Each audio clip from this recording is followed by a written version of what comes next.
Klutzes. What are the worst injuries you've sustained doing a basic task?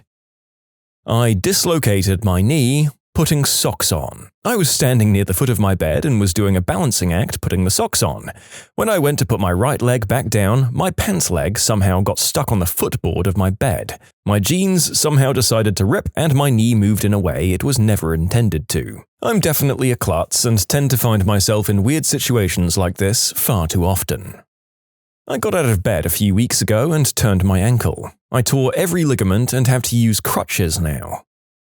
Laughing with a friend of mine at Dairy Queen. I laughed so hard because he pulled out a Johnny instead of money and he thought everyone saw him, so I burst into gut-wrenching laughter, apparently rupturing my L4, L5, S1 vertebrae, requiring immediate surgery. Tore my ACL and meniscus in my right knee while pulling my pants up changing in the locker room after swim practice. It took 2 surgeries and 6 months of recovery to get back to normal, because of pants. I was sitting on a couch. There was a blanket on the floor barely covering my feet. While seated, I leaned forward to pull the blanket onto myself. I pulled a muscle in my back and was out of work for 4 days.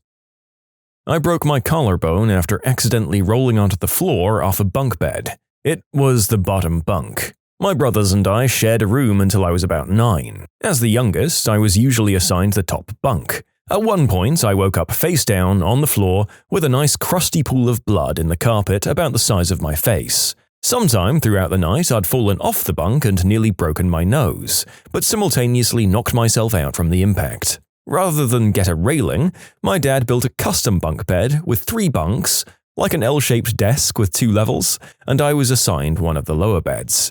My middle brother ended up jumping off the top bunk into the lower bunk quite often. Once he jumped too far and broke his nose on the wall. I think all of us are a bit clumsy.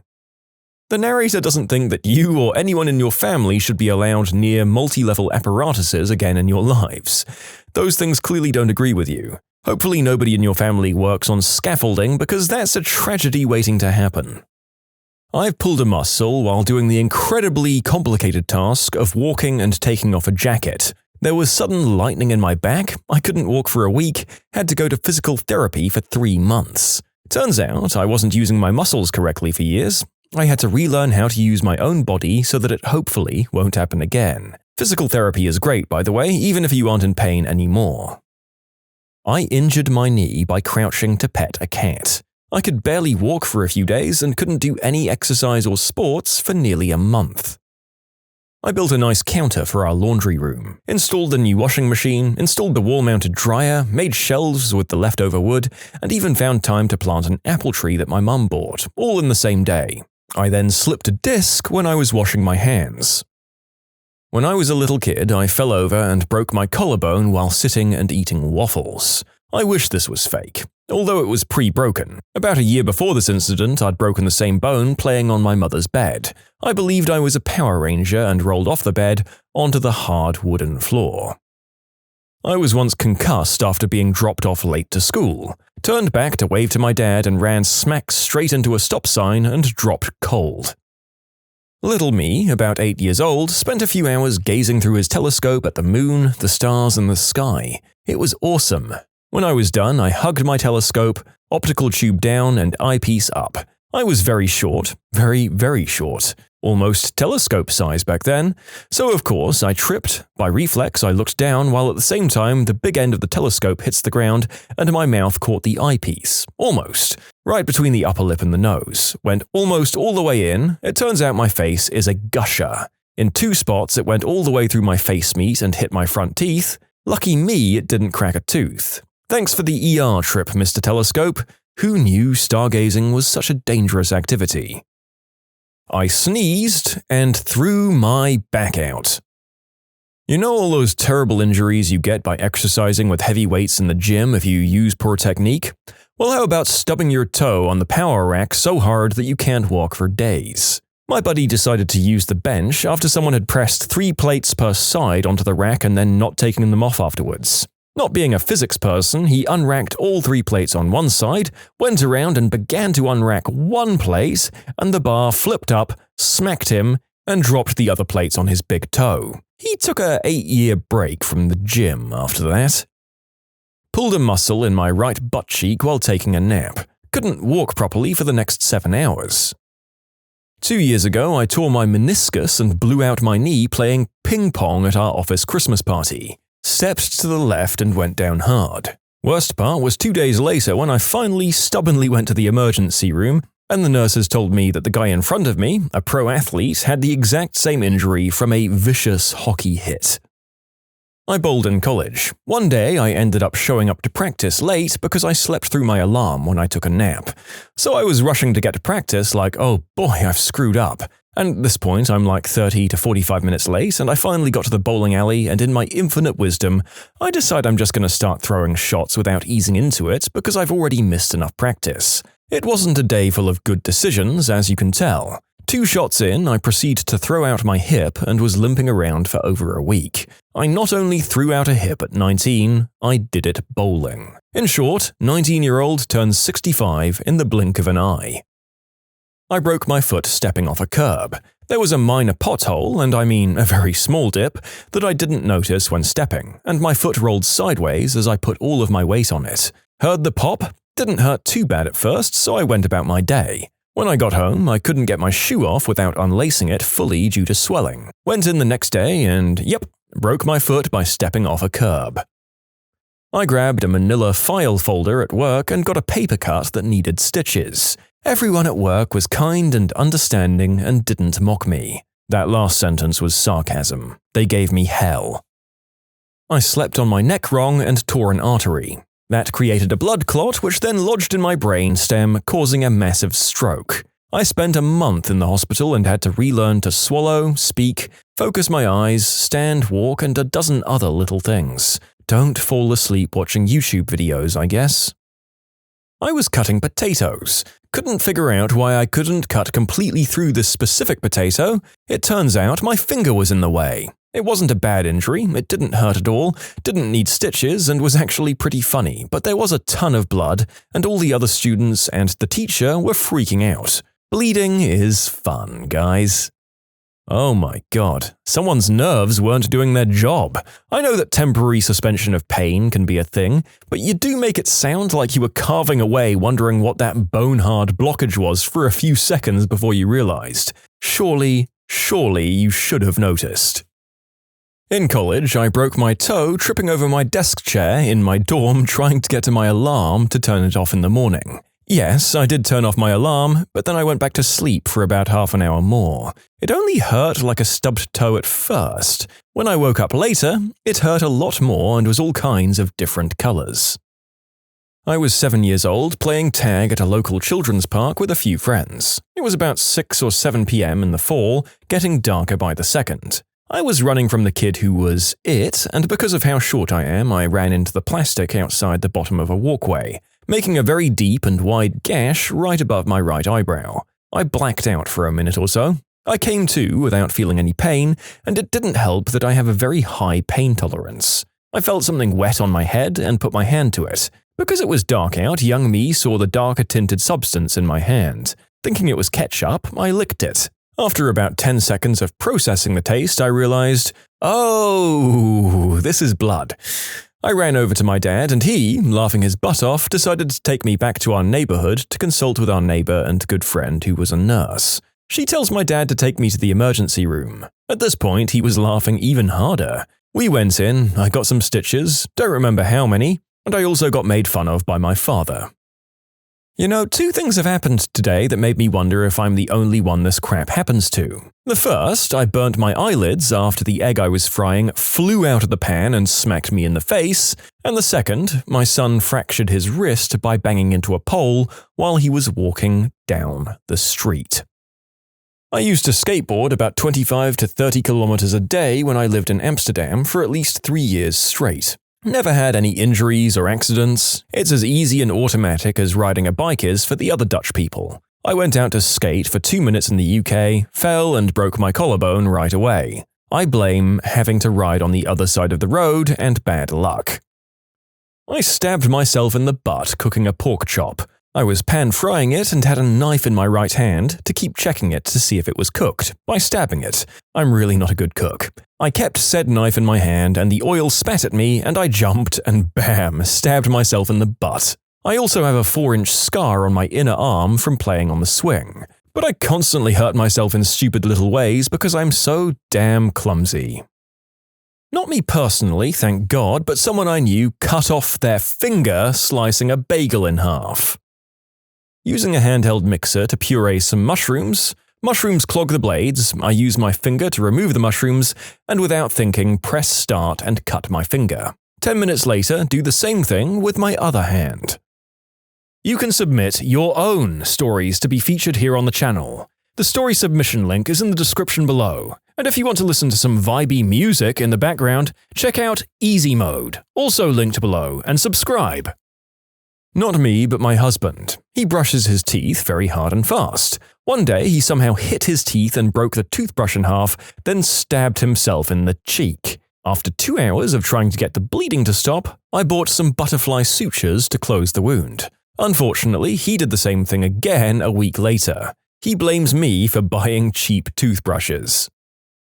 I broke my ankle while walking down the street in a foreign country. Slipped on a wet drain cover on the sidewalk. Surgery that night, 2 weeks in hospital, then managing the rest of the study abroad program on crutches. Years later, I now have major arthritis in the broken joint, which is more and more significantly limiting my mobility. As a bonus, I managed to break my toe by stubbing it while walking across my bedroom the day after I got back from a trip to a different foreign country. All my friends assumed that I'd injured myself abroad again. In short, walking normally leads to broken bones. My wife worked out during the first 8 months of her pregnancy, modified as necessary as our son was growing in her. She set a personal record of a 200-pound deadlift at the 8-month mark. She was scolded as that wasn't the time for PRs, but it was impressive nonetheless. Then she threw out her back bending over to pick up laundry on the floor. I fractured my wrist falling off a couch. I pulled a muscle in my hand while wiping my butt once. I also damaged my vocal cords because I held in a sneeze. I stepped on my finger and broke it when I was tying my shoe once.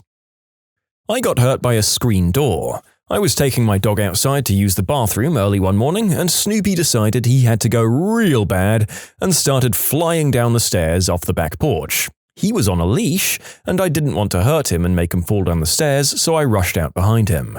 I was wearing a pair of wool socks and slippers, and as I awkwardly started following him, the bottom corner of the screen door clipped me on the heel. It hurt a bit, and I just limped around as he did business. When I got back inside, I decided to take my sock off because it was uncomfortably hurting, and I saw there was a good amount of blood that had seeped through the sock. I pulled it off and saw that I had a pretty big gash across the back of my ankle. A frickin' screen door did that to me, all because of crappy timing.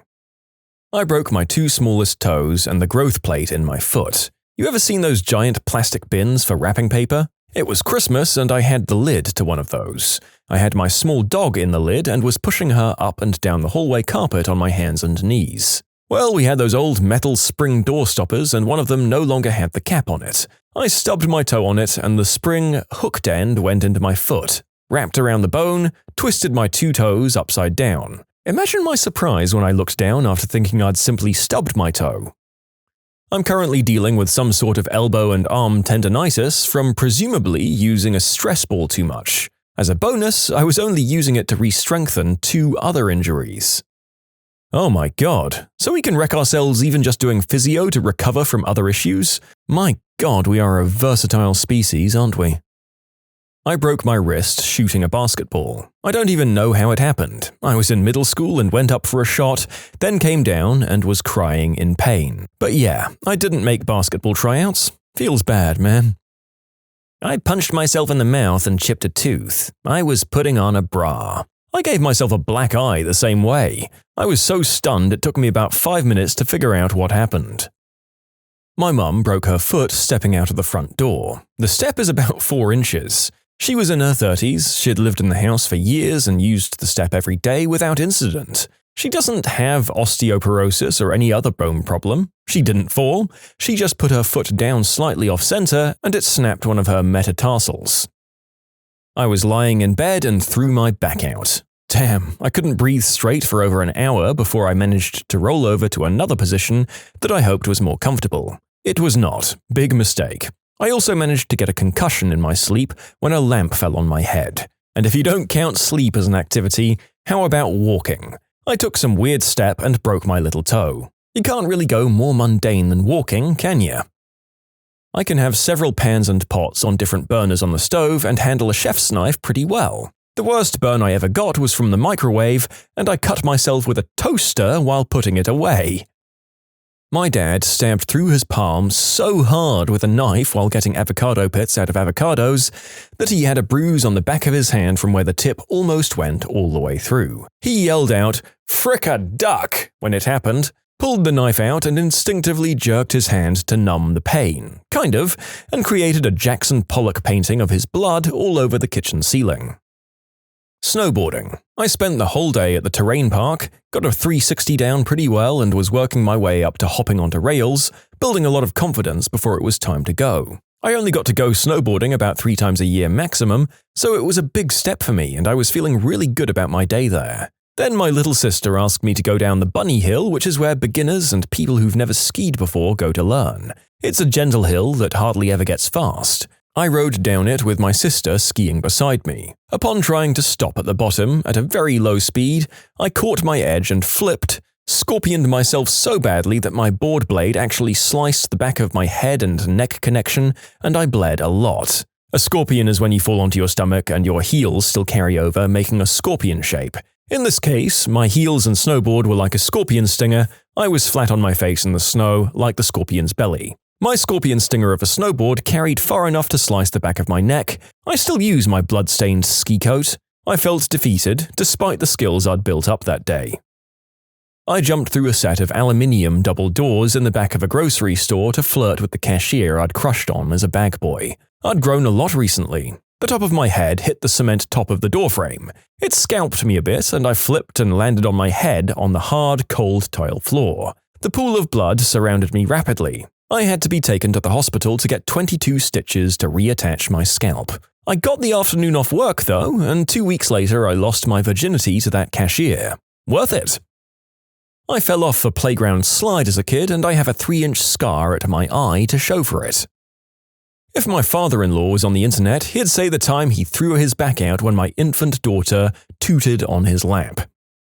I'd just pulled a pizza out of the oven and was about to devour it along with a 6-pack of beer, as you do. When I opened my fridge to get the beer, the bottom of the door caught my big toenail and separated it from my skin all the way to the base. The nail ended up falling off, and it took a full year to grow back.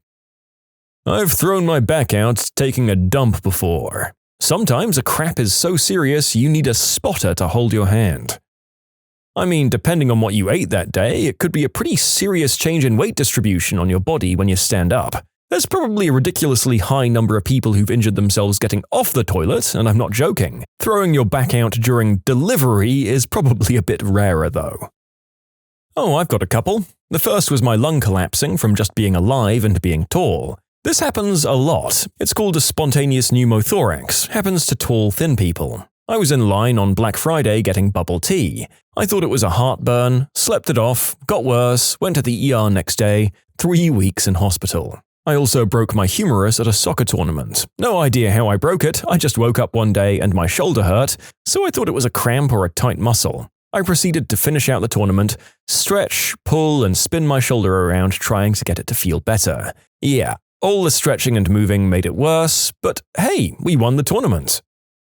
Breaking a stick for firewood. It was about the thickness of a nickel. I was breaking it how I always break sticks that size, thumbs out and push through the middle, super simple and effective. Well, apparently my thumb had popped out when I started this process and I hadn't noticed. I continued through the stick breaking process until I felt my thumb go the wrong way. Dropped the stick and realized what had just happened. This was at summer camp, so I had a brace that kept my thumb in the thumbs up position all summer. I did that all the time and in all photos. So much so that it became natural for me to pose thumbs up in photos. Oh, I have two. I leaned in to get a final clinging sock out of the drying machine and threw my back out for 2 weeks. The fact that my body weight caused it is what led to the next injury, which is Through a diet, 1,000 varied calories a day, and exercise, at least 6 nights a week jogging for as much as 8 miles on a treadmill, I managed to lose 65 pounds in 5 months. This murder-faced my gallbladder with gallstones and required surgery. I remember laying in the emergency room in a different state when the surgeon explained that my rapid weight loss caused my gallbladder to get backed up with stones, processing all of that fat through. I exclaimed, "But I did exactly what you guys told me to do." I threw my back out while going number 2 at work. I came in to tell everyone I'd thrown my back out, but because my voice was struggling from the pain, they thought I was tearing up from our coworker having died just the day before. So one of them came over and gave me a hug mid-sentence, which just made things worse. Reached for the remote while lying on the couch and tweaked something in my back. It hurt for 2 weeks easily. I was low-key scared that I had some kind of cancer. No muscle should be hurt that easily. What's the weirdest thing that you've seen at someone's house that they thought was completely normal? Their mother cooked 5 different dinners from scratch every day. They each decided what they wanted, and she just cooked it for them, all 3 children, husband, and herself. When I went round the first time, she seemed insulted that I didn't want anything special and just had what my friend was having. It must have taken her hours, as they all chose to eat at different times as well. Not the weirdest, but I always ate one meal with my whole family. 12-year-old me was out of his comfort zone. I mean, I don't blame you, but you know what? 30-year-old me is going to just go right on in and order. Oh, shucks, order me up a side of ravioli and flapjacks. Oh, yuck. Rather than a garbage can, my friend's family had a room to throw away their garbage. A room that served no other purpose than a garbage can. I asked him what they were going to do when it was full, and he just said it wasn't their problem because they were moving in a few months. Even if you're moving, wouldn't you rather not have rotting piles of garbage in your house?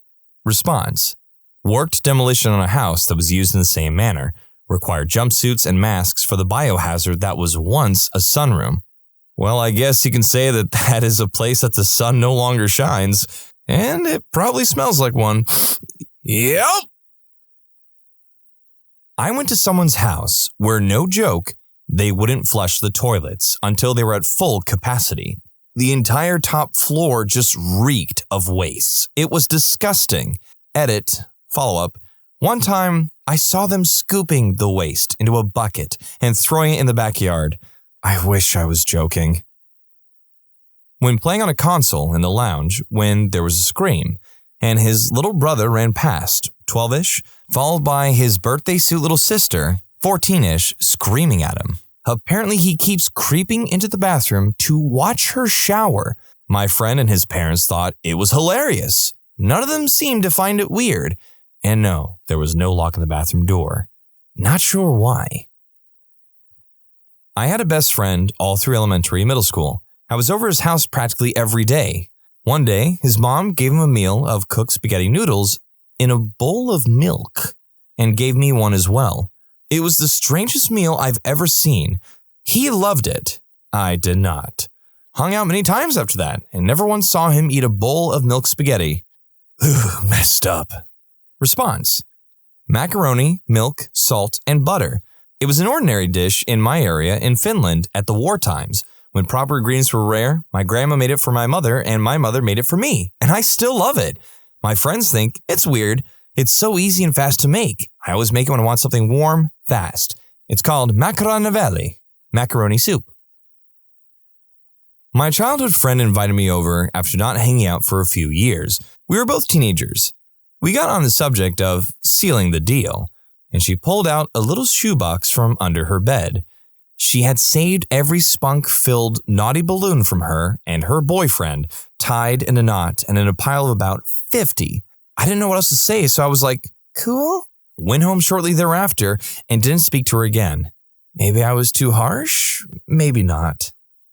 I have to admit, with all the comments following this story in particular, for some reason, everyone jumped on the idea of pirates, as if the shoebox was a treasure trove, like if they were looking for this. Yarg, we be pirates of the vast seas to find all the treasure we could know.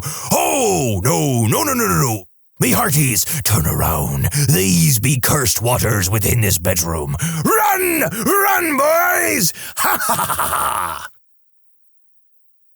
I stay at my best friend's house a lot because she still lives with her family, and it's kind of nice being around them. One time her dad left the door open while he was taking a dookie, and as I walked past, he just nodded hello at me and continued reading his newspaper. When I told her about it, she just shrugged and was like, "So?" Edit. I am a dude, so maybe he was just showing me who's boss.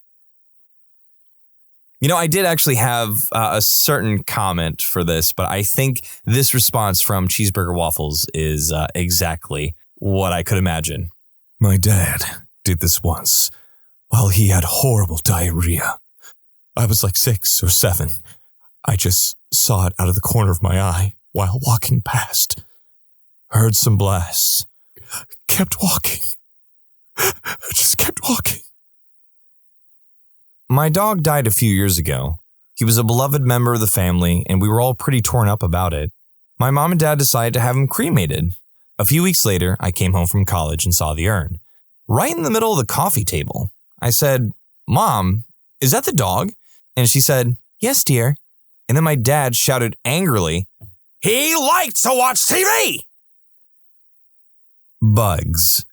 I was at this girl's house once for a sleepover party when I was a teenager, and there were bugs, and she thought it was totally normal. It started off with ants in the living room. Everyone was grossed out.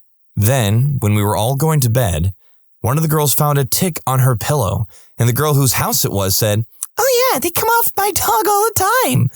Last time I went over to her house. The house was mine, and I thought this was completely normal until later on in life. A little backstory. My family went to Catholic church every Sunday.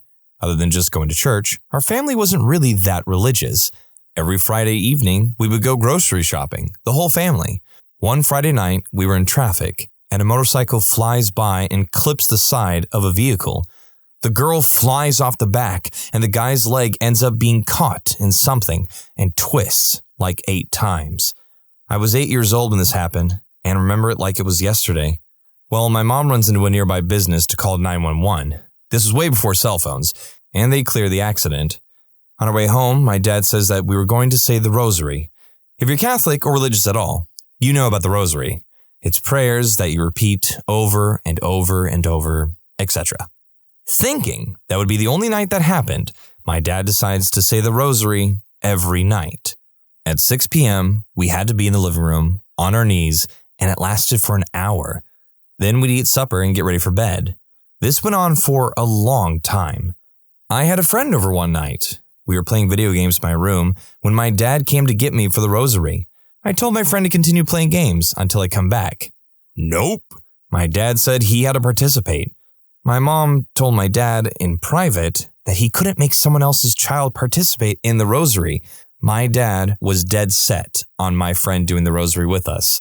My mom ended up bringing my friend home, and no one from my school wanted to come to my house after that. This is too buried for more than 3 people to see, but I've got to get this off my chest. It's something about my own house, or rather my parents' house. You know how parents will have a shrine of their children's pictures over fireplaces, bookcases, on the refrigerator, usually showcasing their beautiful children throughout various stages of development, school pictures, prom pictures, etc. My parents had a few of those scattered throughout the house. There's 5 of us kids, but only 4 kids are showcased. I'm completely absent. I didn't notice this till my late teens. Girlfriends would ask, "These baby pictures are adorable. Which one is you?" None of them are. When questioned, my parents stated, "We just don't have any pictures of you." Fast forward to current times. I'm in my mid-20s, live on my own, and my parents are divorced, each living in their own respective homes. One shrine is now divided into 2 shrines in 2 houses, still only featuring photographic evidence of 4 out of 5 children. Again, I am left out. Again, when questioned, "I just don't have any pictures of you." Both parents retort, "I'm not adopted. I'm the middle child. I'm the intelligent, clear-headed one. My role in the family was the mediator, the communicator, the problem solver, the teacher. I'm also the only child that did not rebel against his parents' authority. I'm not going to say my parents don't love me, but I can say that they didn't bother keeping any picture of me.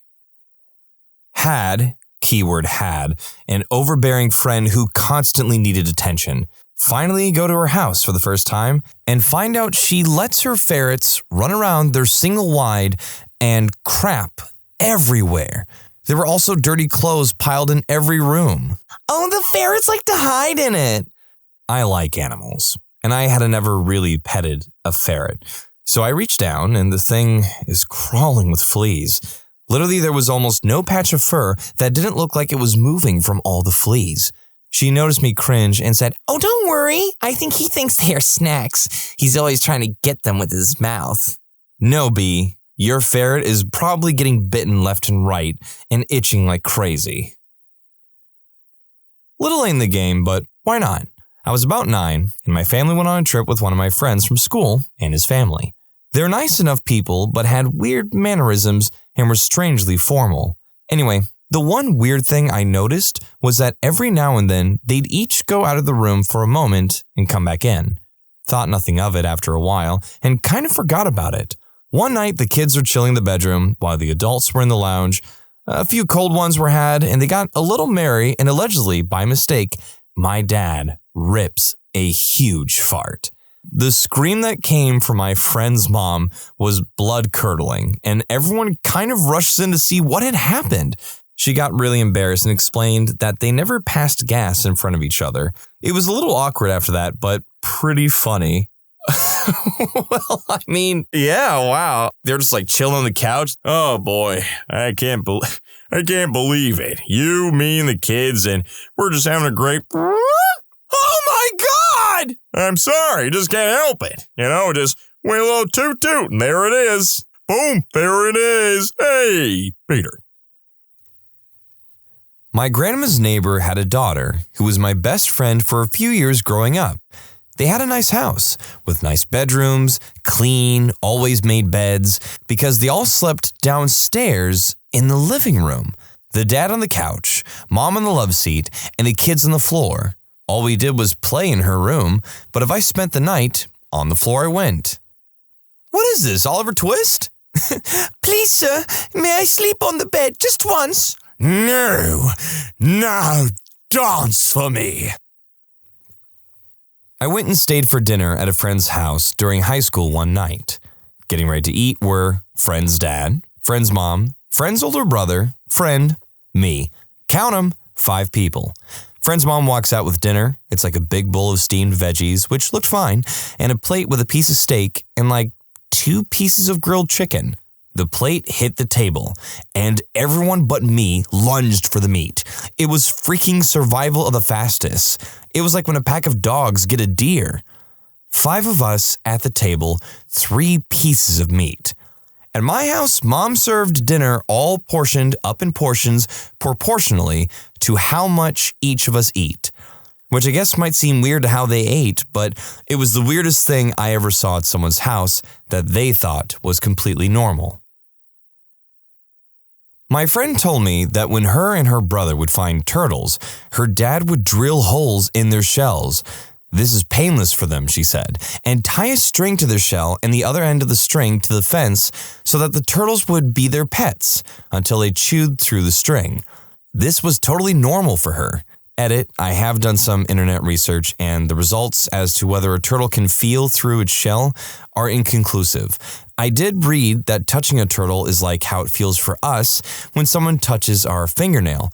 However, if I cut my fingernail, I do not feel pain. In my personal opinion, I would say no. The turtle did not feel the crazy man drilling through its shell. So within 2 minutes of Googling that question, yes, tortoises and turtles can very much feel pain through their shell because there are nerves that lead to the back of their nervous system. Please do not go out there and be curious about drilling holes into a bunch of turtle shells. That is entirely too cruel. I'm pretty open-minded, can't answer directly, but man, one time I was minding my own business, eating some peas, and a visitor to our house started cracking up as if eating peas was some foreign concept. Yeah, she was pretty big. Response: Apologies for the long rant here, but oh man, you just brought up an angry memory for me. We have a couple of sheltered friends. Well, acquaintances is more accurate. Anyway, for a season finale of Game of Thrones, I busted my butt making a huge themed feast for all our friends. Roasted a duck, had all kinds of delicious veggies, homemade bread, tarts, and pies. It was bigger than any Thanksgiving dinner I'd ever made. So this couple reluctantly sat down at the table, nervously side-eyeing the food. I started to get worried as they were passing up dishes, thinking maybe I'd forgotten some severe food allergy and hadn't made things they could eat. Finally, the husband put a sliver of duck and some roasted turnips in butter on his plate and poured a glass of honey mead. Every bite or sip he took and offered to his wife was followed by a melodramatic and over-the-top grimacing from both of them. Picture giving a baby a lemon wedge. It was embarrassing. Speaking of babies, they brought theirs. Cute little girl. I had her on my lap and she was reaching for everything on my plate. Gobbled up some duck, blueberries and cream, homemade bread, etc. with absolute delight. The mom kept exclaiming how weird it was because the kid doesn't like anything homemade. She eventually retreated to another room where I found her stuffing candy bars into her mouth and giving her kid cookies. I was so sad. Went on a date with a girl. Things went well, and she invited me to her place for a drink. I didn't think they were going well enough for anything other than a drink to happen, so I accepted and headed over. Got my drink, and she excused herself to grab a quick shower. Well, maybe things were going well enough for more than just a drink. At the time, I was a smoker, so while she showered, I headed out to the deck. She wasn't in the shower yet, and when she heard me pull the curtains back to get to the sliding door, she said, "Don't go out there. The deck's no good. My key's on the table. Go out front for a smoke." I figured the apartment management hadn't kept the deck in good repair, and when I looked out, I could see something on the deck, but couldn't make out what it was. I headed out front for a smoke. When I was done, I let myself back in. The water shut off by the time I made it to the living room, and she said she'd be right out. I decided to look at the deck again. Curiosity and all. I flipped a light on and cupped my hands in the glass to block out the glare. Cat crap. The whole deck was literally covered in cat crap. There was fresh crap piled on old crap, and not a speck of deck to be seen. She came out wearing loose sweats and a little tank top, looking darn good, but I excused myself with some stupid reason or another and noped the heck out. TLDR, was an extra on the new show, Cat Crap Hoarders of Vancouver. A former coworker who invited me to hang out one day. You know the bulk packages of food that you see at Sam's Club and similar stores? Well, the living room kitchen area of this girl's apartment was covered in bulk packs of various foods. Noodles, sauces, taco shells, boxed macaroni, etc. They were stacked up on all the counters, stacked up against walls, stacked up in every corner, stacked up on top of a table and the fridge, all for her and her boyfriend. Enough food to last 2 people at least 6 months. There were also stacks of products in the bathroom. The cat's litter box was in the tub, and there was cat litter all over the bathroom floor. Edit, in case you're thinking, okay, so the girl likes to stock up on food ahead of time, and her bathroom is messy. I want to add that she was crazy. Drives to a particular pizza restaurant for lunch without us having previously discussed where to eat. Insists that we get certain pizza toppings. Tells the server we are splitting the bill. Normally, I wouldn't mind splitting the bill with a friend, but when you basically force someone to go to a certain restaurant and they can't even choose their food? But she did randomly drive us to Target and buy me a pack of Band-Aids without knowing either me or my then boyfriend, well, orders me to date him for 6 more months before we think about getting engaged. 6 months later, we were married, and our 4th anniversary is approaching. Orders me to paint my bathroom a shade of blue. Repeatedly says that her boyfriend is afraid of her going back to her old life and turning to her old ways. She keeps repeating this, so I assume that she is hinting around about wanting to discuss it. Whenever I ask what she means, she refuses to explain but keeps bringing it up. I bolted out of there as fast as I could after we returned to her apartment, and I haven't spoken to her ever again. She did other things that were rude, not just crazy. Not me, but my friend, A, was sleeping at his friend's, B, house. When A and B got into B's house, B's parents were instantly up on their feet to meet them in the hallway. The parents then said, "All right, guys, time to search," and proceeded to check the pockets and bags of B and A in search of anything smoking, tobacco, and herb related. They acted like it was no big deal, but my friend A was really kind of shocked and felt uncomfortable having to let B's parents search all of his belongings. And apparently it was a good 5-minute search, thoroughly making sure nothing was wrapped up in socks or in the hoods of their jackets, etc. Really weird stuff. It was the early 90s in Scotland, at my friend's house, and his mother called us downstairs to eat. Dining table was prepared, and she told us to sit down and went into the kitchen. In there, she called out, "Jim, your dinner is ready." Jim being my friend's father, who was sat in the lounge watching TV. Jim shouted back, "I'll eat my freaking dinner in here like I always do." His mother came in and laid our plates down on the table. It was lasagna. I liked lasagna and got down to eating.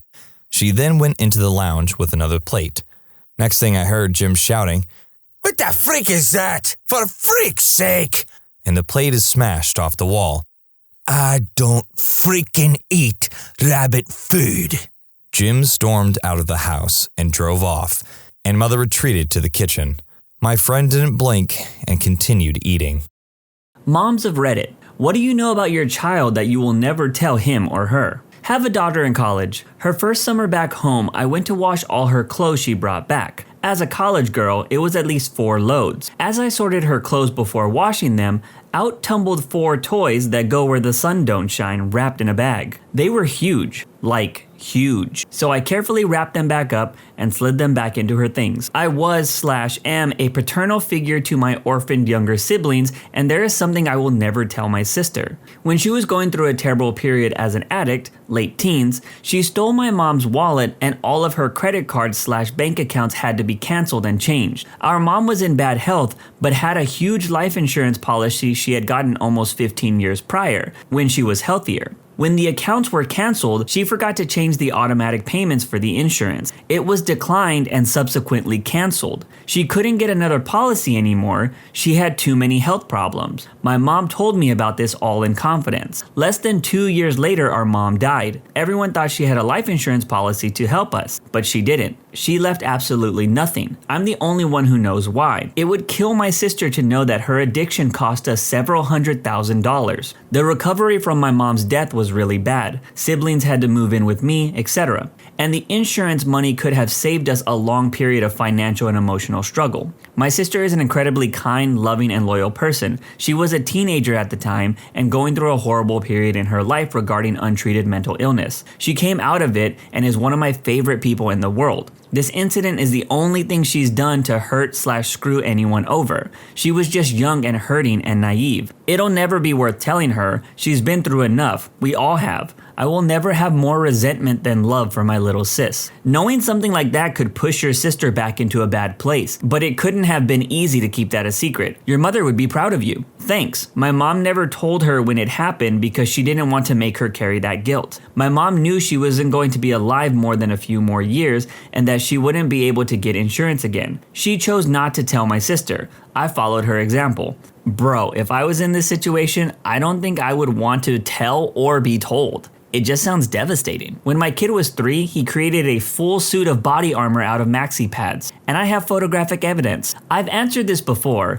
but my teenage daughter writes spicy fan fiction on Tumblr and has thousands of followers. She doesn't know that I know, and it's pretty damn good too. How do you feel about that? Actually, I'm one of those liberal moms that's okay with my daughter having a healthy view of doing the deed, and she does. I've always been very open with her, and we talk about pretty much everything. I was turning my daughter's mattress when I came across a notebook full of unclothed women. She must have been putting it together for some time. Not wanting to embarrass her or violate her trust, I finished flipping the mattress and put the notebook back just as I found it. That was years ago, and she still has no idea. My own mother had trust issues, though I'd never given her a reason to mistrust me. It was just her nature, I guess. In any case, I vowed to raise my children to know the value of their word and that they could ask me anything. And I'd tell them the truth. Also, as long as they told me the truth, absolutely anything could be worked out. Want to piss mom off? Lie to me. Then stand back. God, this thread makes me think about all the embarrassing stuff my mom must have found.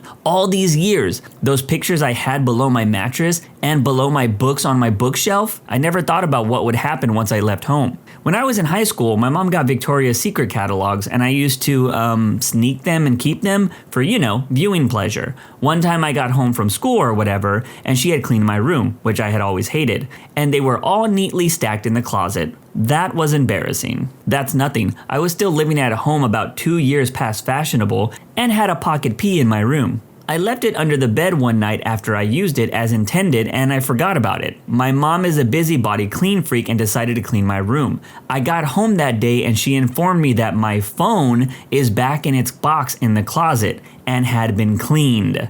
I wanted to die. Ouch. My mom has some pretty embarrassing photos of me as a child, so I don't know if her finding anything weird in my room would be worse than those photos. My kid ate cat poop. We had a very long-haired cat at the time. Rest in peace, little buddy. Apparently some poop got stuck in his fur, only to fall out upstairs where the baby was crawling around and found it. 5 years later and she's still a normal, happy, healthy child. Sorry, sweetheart. I saw my flip cam was missing from the table I put it on, and I went to look for it in my 11-year-old son's room. I checked to see if there was anything recorded, and there was. He was spanking the monkey to a magazine of mine advertising women's clothing and underwear. He was commenting about which girl he would like to put his member in. I put the camera back, and when he came home, I asked him to bring it downstairs if he had it. That gave him time to delete the videos. He has no idea I was now hiding my flip cam and ladies' clothing magazines. He will never know that I saw his tiny member being manipulated to images of plus-size women.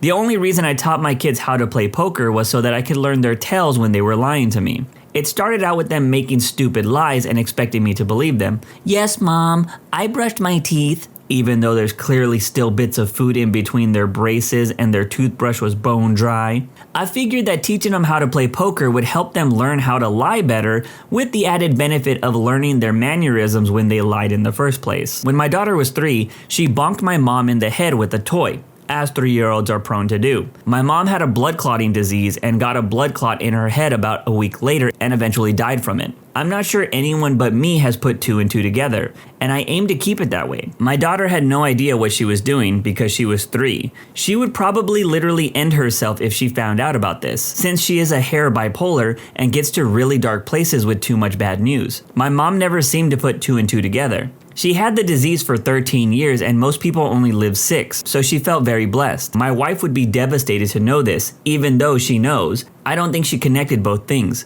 She probably doesn't remember my daughter bonking my mom on the head anymore. So I'll never tell them, and that's okay. I agree with the OP here. I would take that secret to the grave. Unless this child grows up to be a giant piece of doo-doo, then I might use the nuclear option. But even then, I might still hesitate. Probably not the answer you're looking for. My son is 4 and he doesn't think I know about the vegetables he puts in his pockets when I'm not looking. Oh, I know alright, cause laundry is fun. My friend's mom used to just puree all his vegetables into familiar sauces like spaghetti and fooled us for years. One of my classmates found out a few years ago that his mom's famous brownies had always had pureed broccoli in them. She was pretty horrified, but it was kind of hilarious. My 3-year-old is a very affectionate little guy, and he's very embarrassed about being affectionate. He thinks I don't know that he comes into my room every morning for snuggles and then sneaks out when I wake up. He's just all around a little shy guy. I just think it's a phase, and he's actually been a lot better lately. I caught my son once pretending to milk himself into a bucket while taking a bath. He was only around 4 years old, so I don't think he remembers, but he was hovering over a bucket and squeezing his member. I asked him what he was doing, and he told me he was pretending it was an udder and he was trying to milk it. I said, "Okay, honey," and slowly closed the door. The end. I went for a walk once with my daughter when she was about a year old. It was a long paved cement path and it went through a little scenic park area. Lots of suburban nature and stuff. I had brought the stroller along, but she was getting a bit antsy, so I took her out and sat her on the handles, facing me, and I held onto her waist and basically used her butt and forearms to push the stroller. As we walked, this section of pavement in front of us just ended up being covered in crickets. I didn't know why there were so many. I had never known this trail to have crazy amounts of crickets midday. Well, I anxiously started to push through them with the stroller, hoping if I moved slowly, they would have time to hop out of the way. They mostly hopped out of the way, but one hopped right onto my daughter's face. I panicked, and in a split-second reaction, I straight up smacked her. The cricket hopped off her face before I got to it, and she looked at me so stunned and started crying. And then I cried because I felt horrible, but I couldn't stop laughing because of how stupid the whole thing was. I got lots of weird looks as I cried/laughed the rest of the short walk home. She will never know. This is definitely one of those life moments that feel horrible but also hilarious at the same time. I'd probably do the same thing because crickets jumping at my face will catch these hands. She was conceived because I really wanted an iced cappuccino from Tim Hortons. He didn't feel like driving, so I made him a deal. It actually ended up being pretty nice in a field under a clear night sky with many stars out. Stay-at-home dad here. I was hoping that I would never need to tell my kids that 2 out of 3 of them served jail time in utero. That kid is probably like, "Dad, I've been meaning to ask, why do I have this teardrop tattoo under my eye for as long as I can remember?" I'll never tell my son that I follow every freaking single comment he makes on Reddit and that I'm the one that gives him the golds. Poor kid will always think that he's such a funny person. Not my kid, but at a family party, my cousin who was about 3 or 4 at the time needed a piss. The party was a buffet, and when his dad took him to the toilet, he discovered that the kid had been secretly threading hula hoop crisps onto his pee-pee. Not sure how well that translates to non-UK people. At least he didn't catch him trying to play the ring toss game with other kids. I will never ever tell my daughter that when she was 1 week old, I accidentally threw her across a room onto a wooded floor.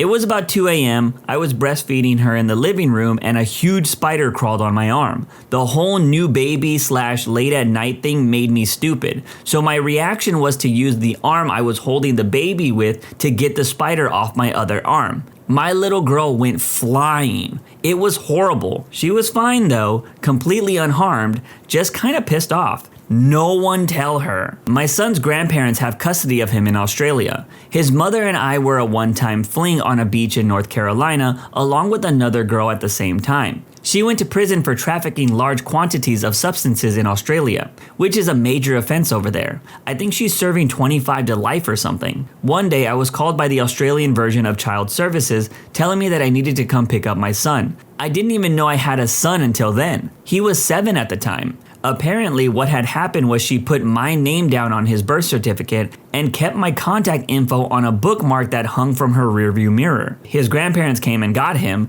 They tell him that his daddy is off fighting in the war, and I've only spoken with him twice. I've sent over my part of the paternity test a few times to see if he's actually mine or not, but his grandparents keep ignoring them. I think they're afraid that I will show up one day and take him away. He doesn't really know me, and it would be awkward for me to just take custody of a 12-year-old that doesn't even know if he is mine or not. I think he's going to be pissed if he finds out the truth. So I took a leather-bound journal and wrote all the things about me that I think he should know along with the real story about why I wasn't around. I've included several stories about me and my time in the army, my travels, and a lot of good advice covering many situations that he might find himself in, complete with glossary and index. I wrapped up this journal along with my own dog-eared copy of the Ranger Handbook, with my own notes written in it, and an old set of my dog tags, and a way to contact me. I sent it off to a lawyer's office in Australia with instructions to deliver it to him on his 18th birthday. I'm looking forward to the Reddit post about the delivery when the time comes. This sounds like something out of a movie, and I tried to see if there was an update to this post since it's been years, but there's nothing. Womp womp. Years ago, we had this awesome cat named Chosen One. We all loved this cat, but especially my oldest son, who at the time was beginning to drive. He was about 17 or so. One day, my son was leaving the house to go somewhere, and when he left, he reached down and gave the Chosen One a little love and went out the door. Unbeknownst to him, the cat had followed him out the door, and for some reason, the cat must have ran under the car. Nobody actually witnessed this event, so we're just speculating on what happened. So my son drives off, and a little while later I go outside only to find Chosen One laying on the driveway curled up in a ball, dead. We think the kitty ran under the car, or it was in front of the tire or something, when my son drove away and he ran over Chosen One. We were all pretty upset, of course, and when my son came home, we told him that Chosen One had been hit by a car in the road and died. We never told him, and never will, that we're pretty sure he was the one that killed the cat. He'd blame himself and forever feel guilty about killing his favorite cat. I walked in on my 5-year-old stepson with his pants down, rubbing the cat against his pee-pee, saying, "Oh, that feels nice." To which I replied, "That's not what the cat is for." He was embarrassed, and the cat hasn't been the same since. This story, following the other cat story, is just a bunch of L's for cats. When my first wife was 4 months pregnant, she was diagnosed with stage 4 breast cancer. At 18 weeks, the doctor gave her a few choices. Her best chance of survival was to give up the baby and have aggressive chemo. We talked about it. She decided to try and carry our son to term. They delivered our son healthy about 6 weeks early. She died about 5 months after he was born. I have since remarried and he is now almost 18. I don't plan on telling him that she saved him at her own expense. It was a tough time and I don't blame him and never have. After her mastectomy and a lengthy biopsy, she was found to have an extremely aggressive type of breast cancer. In fact, we found out later that it had spread considerably. The treatment would have been in vain.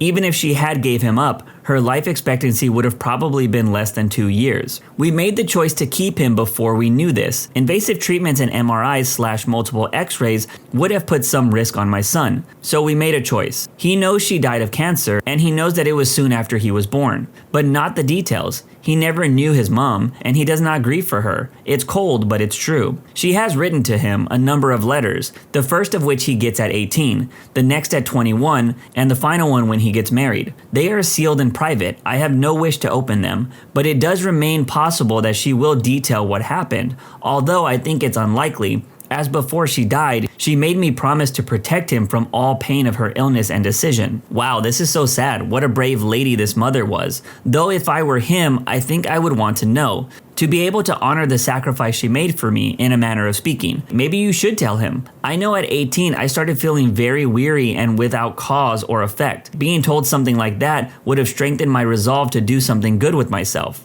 It's like a superhero Genesis story. You're right, of course. He is having a rough time with his exams and career choices right now. He wants to ditch going to college and work for a few years, which is probably the right choice for him right now. I'm going to think about it and maybe talk to him in the next few months. To be honest, I'm probably more scared of digging up the pain of the past and having to go over the whole period again. I've not really thought about it for several years until I opened Reddit this morning. Wow, this was a tough story to read, but that mother made the ultimate sacrifice for their kid. I think I would want to know that if I was the child. That I found a treasure hunt that he created as a surprise for his girlfriend on their anniversary. One of the clues was that she should go to the place where he first hooked up with her bum. I should add that they were both adults when they first met, so whatever they do in their private lives is their own business. But I can never unsee that note. Damn, that is the old school version of sending your mom a text that was meant for your girlfriend.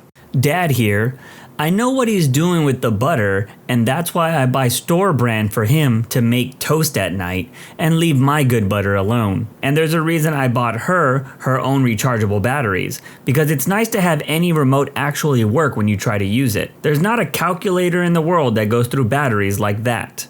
Is it really more likely that he uses butter for pleasure? Because nighttime toast is awesome. I do wonder if parents read into things sometimes. I remember my mom and my 2 aunts talking about kids when I was about 10, and my mom mentioned something about long showers that I used to take. They all kind of laughed, and one of my aunts told me that it was natural. I just remember being uncomfortably in the spotlight for reasons I didn't understand. I was about 20 when I recalled that and realized what the hell they were talking about. I had no clue when I was 10 and honestly just loved being in the shower. Dude, same. My parents were careful not to really mention it. I loved taking long hot showers and just standing there getting lost in my own thoughts. But the whole time I knew they thought I was spanking the monkey. I maybe did that once in the shower. It was weird. I just didn't get the appeal. I'm 25 now. Should I call them? I also realized this activity was my first foray into sensory deprivation and meditation. Dude, this is funny because I also like to take long showers and just get lost in thought. So now I'm curious if anyone thought that about me. Not a mom here. When I was 5, my aunt walked into the room while I had a nozzle of a bicycle pump on the tip of my pee-pee. I was trying to pump air inside me to see if I would swell up like a balloon. I didn't know this until my mom told me about it a few years ago when we were having a chat about funny things that happened in the past. Luckily, we don't live close to a bridge because I seriously thought about jumping. How could she think that that would be funny to me? I was mortified. Hey, anything to make it look bigger, am I right? That I wanted to give him to a fire station for a couple of weeks. I didn't tell anyone until he was 2 weeks old because I thought it was something wrong with him and me. I didn't think I loved him and I was so ashamed. I ended up telling my husband in desperation one night and he snatched my son away, telling me that he would find a mommy who actually loved him.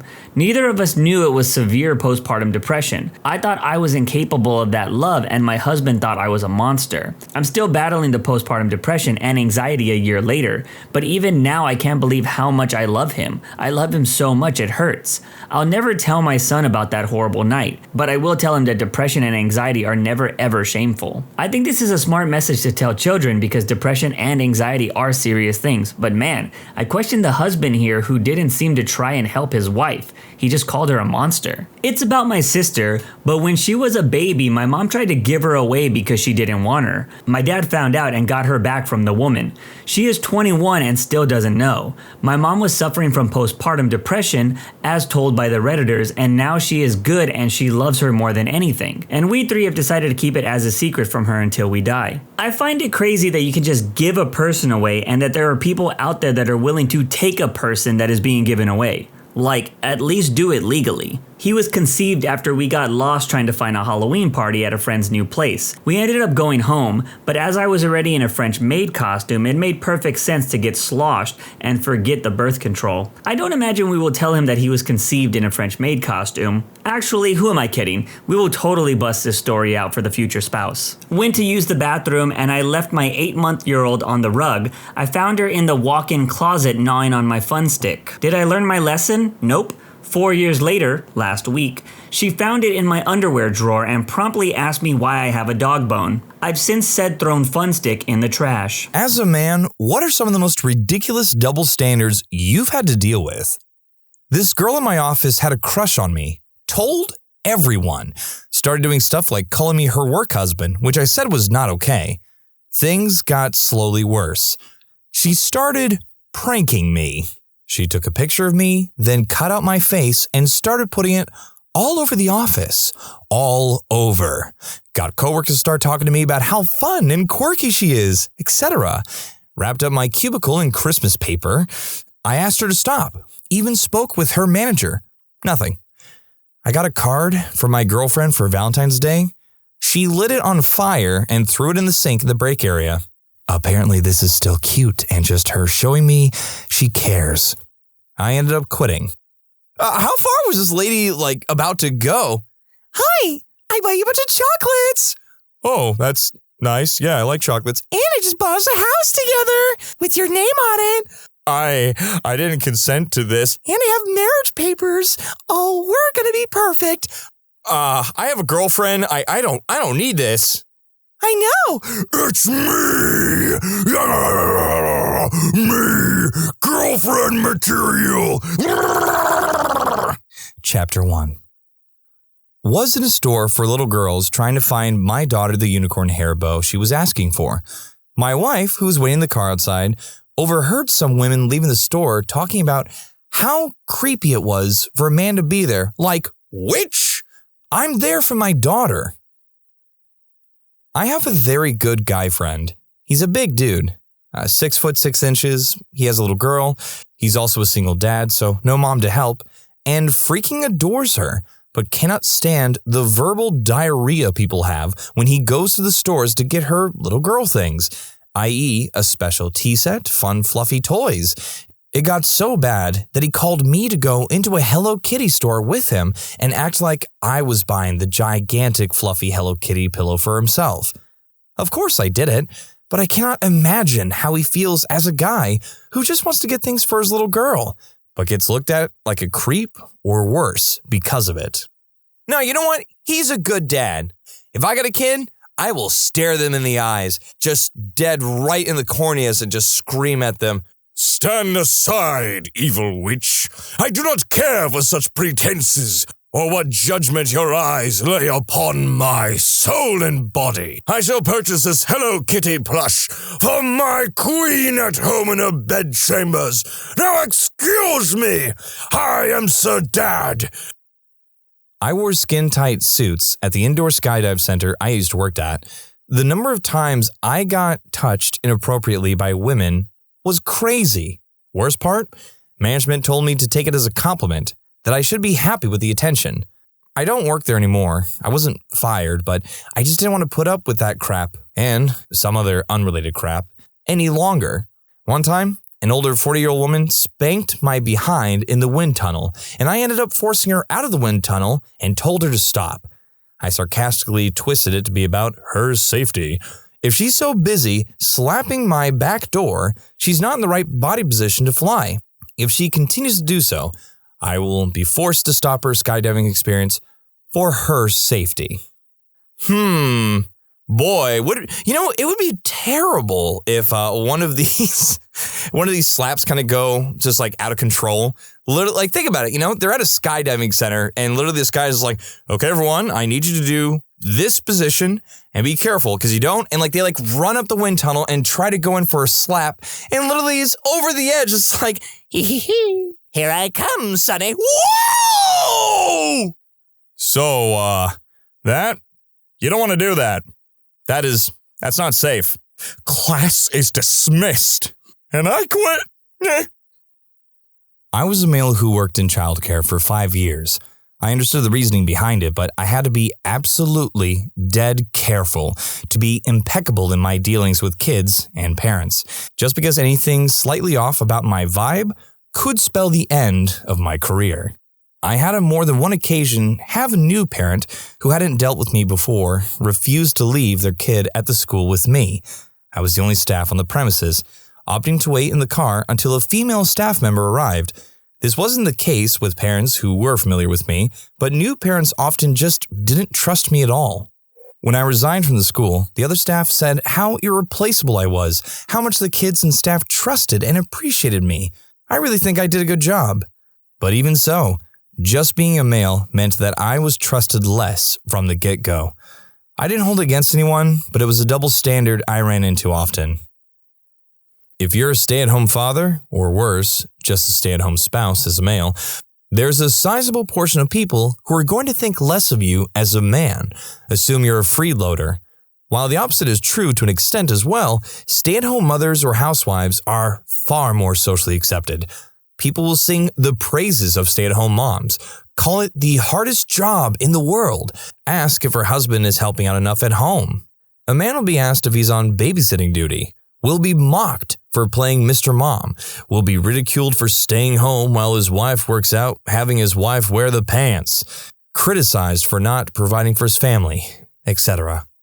I was out of work for a period due to my gym temporarily closing as a result of COVID restrictions, meaning my girlfriend was supporting us. I had worked for the entirety of our 15-year relationship until that point, but that didn't stop people from acting as if I was a deadbeat. As a single dad with custody of my son, the amount of times I've been asked, "Why do you have him?" on a first date, or when I start talking to a woman on a dating app, is ridiculous.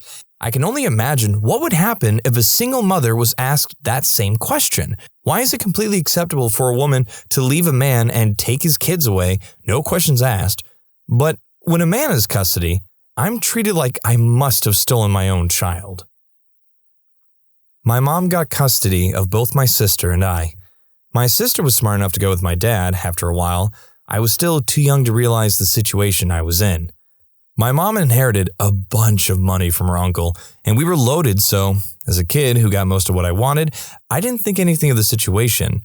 Long story short, my mom spent all her monies on illegal substances, and my dad was working like 3 jobs to pay almost $1,000 a month in child support, while my sister and I were in mom's custody. She had me on a bunch of prescriptions because she didn't know how to parent. I don't remember much of my childhood, to be honest. I ended up asking my dad to live with him, and he came and picked me up essentially across the country the next day. I went from living in a $500,000 house in Florida with my mom to a double-wide trailer in New York with my dad. He was actually a parent to me. She still spent all her money and mine and my sister's college funds that our rich uncle had set up for us. Basically, I just wanted you to know that dads can be the real heroes. I will never question why a man has custody of his kids. My dad will always be number one. When a girl is into you at the bar and you say no, holy schmoly, do they go hard out. And when you really drop the absolutely not, I've gotten hit, kicked, my drink hit out of my hand, called every name in the book. No means no, but I guess only for chicks? I had to stop hanging around for my kids' swimming lessons. They had a big window in the lounge area where you could watch your kids. I'd be grinning like an idiot, waving frantically as my boys splashed around. Just about every week, though, some Karen would give me the stink eye, or worse, an interrogation. Same would happen at the parks or the grocery store, especially when he was a toddler. They'd get right in his face and ask where his mother was. Oh, nice dad. Must be babysitting today. Ugh. Never mind the time I tried to pick him up and I wasn't his mother. They didn't know who his mother was, but they knew it wasn't me. I'd been taking him and whatnot for ages. I have a very prominent beard, which makes me stick out like a sore thumb. But yeah, I don't look familiar to them. Forget all that crap. I was at my wife's company Christmas party, and the girlfriend of her coworker straight up grabbed me, wrapped her arm around me from the side, and squeezed my back door. Then she asked my wife if it was okay. She literally didn't even say hi to me. I felt like an object. I was too surprised to do or say anything for like a solid 60 seconds. My wife didn't really register what was going on, so didn't say much of anything. The boyfriend didn't see, I guess. Anyway, flip the genders and somebody would have said or done something. When men open up about their feelings, they're often viewed as weaker, less masculine, immature, and too emotional. When women open up about their feelings, they're often viewed as more empowered, more feminine, more mature, and more in touch with their emotions. When men fail, they're often viewed as pathetic and not working hard enough. When women fail, they're often viewed as hard workers staying strong in an unfair world. When men make more money than women, there's controversy about the wage gap. When women make more money than men, those men are viewed as inadequate and lacking ambition. In my experience, many women say they want to see a man being open and emotional, but what they really want is some kind of Hollywood masculine version instead of the honest kind that might involve some ugly tears and cross-gender empathy. Also, if a woman uses it against you even a little bit in the future, they shouldn't be surprised that you'll never really open up to them honestly again. It's an uphill battle for men to open up, and once you burn that bridge, there's not really a second chance.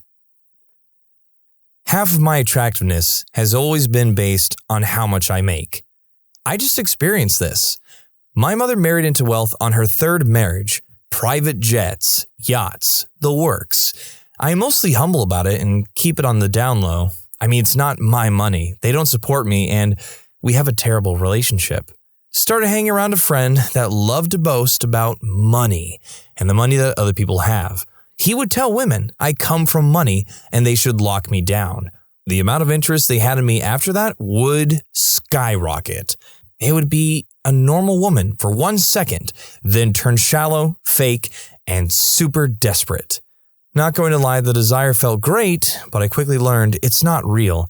I stopped being friends with him and haven't looked back. My parents don't support me, so I don't live a lavish lifestyle. So if I happen to meet a girl through family or friends or at a wealthy person party, event I'm attending with my family, once they get a dose of how non-baller I live, they're usually out. The rule is if it's about money, that's all it will revolve around. I'm a physician. I get hit on by a lot of females, usually older women. If not directly telling me I'm attractive or easy on the eyes or something, they tell my female assistant or female residents or students who I am training, and it makes them feel very uncomfortable. or they'll tell the nurses in pre-op or recovery unit or the anesthesiologist, etc. Imagine men saying crap like that to or about a female doctor. Pretty sure most know that's an absolutely inappropriate thing by now. I hope. I know females deal with that constantly in general, but it makes for an uncomfortable situation when you're establishing a relationship with patients. I've asked my female colleagues if they get directly hit on by patients, and thankfully for them, they've all said no. So, at least there's that. I'm a rather big guy. I lift every day, but honestly, I don't realize I'm intimidating.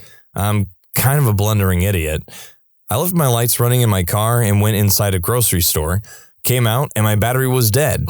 I had jumper cables, but needed another running car. Right then, a young woman with 2 children walked up to the car next to me. I introduced myself and started explaining my plight and asked for help. She jumped in her car quick and drove off, didn't say a word. Then I realized I probably scared the crap out of her. Random big dude walked up to her while she was alone with her kids. I called a friend and he was 30 minutes away, but on his way to help me, I'm waiting next to the car, and 2 police cruisers roll up on me. Hands in the car, vehicle search, the whole 9 yards. The lady had called the cops. My buddy showed up mid-search, and they harassed him too. They were convinced we were running some abduction ring or something. They finally let us jump my car and go. Even then, one of the cruisers followed me to my house. It was annoying. Lesson learned, though. Never ask help from a stranger. So, funny story here. I was out of the mall with my then girlfriend at the time, and we ended up inside a woman's lingerie underwear store. Not the famous one that you can imagine, but it definitely had the same feel or vibe to it. They had just opened their doors and had a promotion. If you try on a bra, you can take it for half price. Limit 1 per customer. Cue my idea. I try on my girlfriend's bra size as a joke and get her 2 bras. That she'd pick out, of course, for the price of 1. No brainer, am I right? I asked the store clerk where the dressing rooms are so I could try it on. I was adamant about following the rule, and she says only women are allowed to try on the merchandise. I even offered to walk out of the dressing room with it on to prove a point. Trust me, I would have made it fit.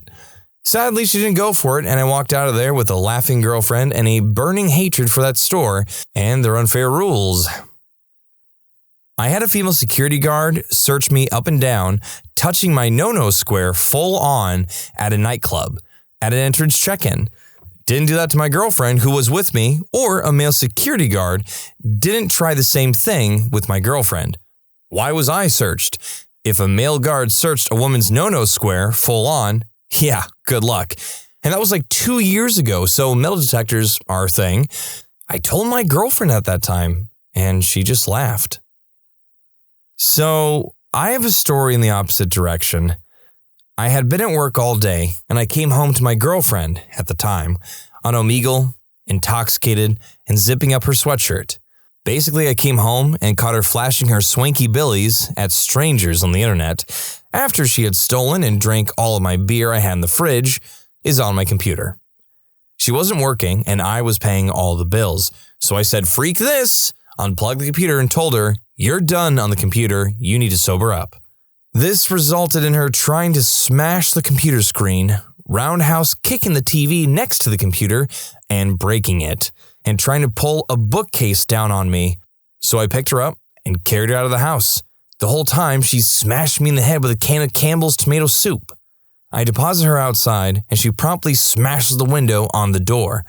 So I go aside and force her away from the house so she doesn't cut herself on the glass.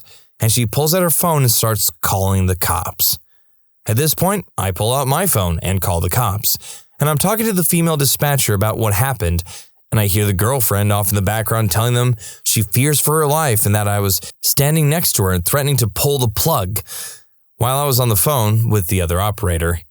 The cops show up, female officer goes talk to her, male officer comes talk with me. Within a few minutes, I see the female officer force my girlfriend into the back of the car, and the male officer excuses himself from me and goes to talk to the female officer.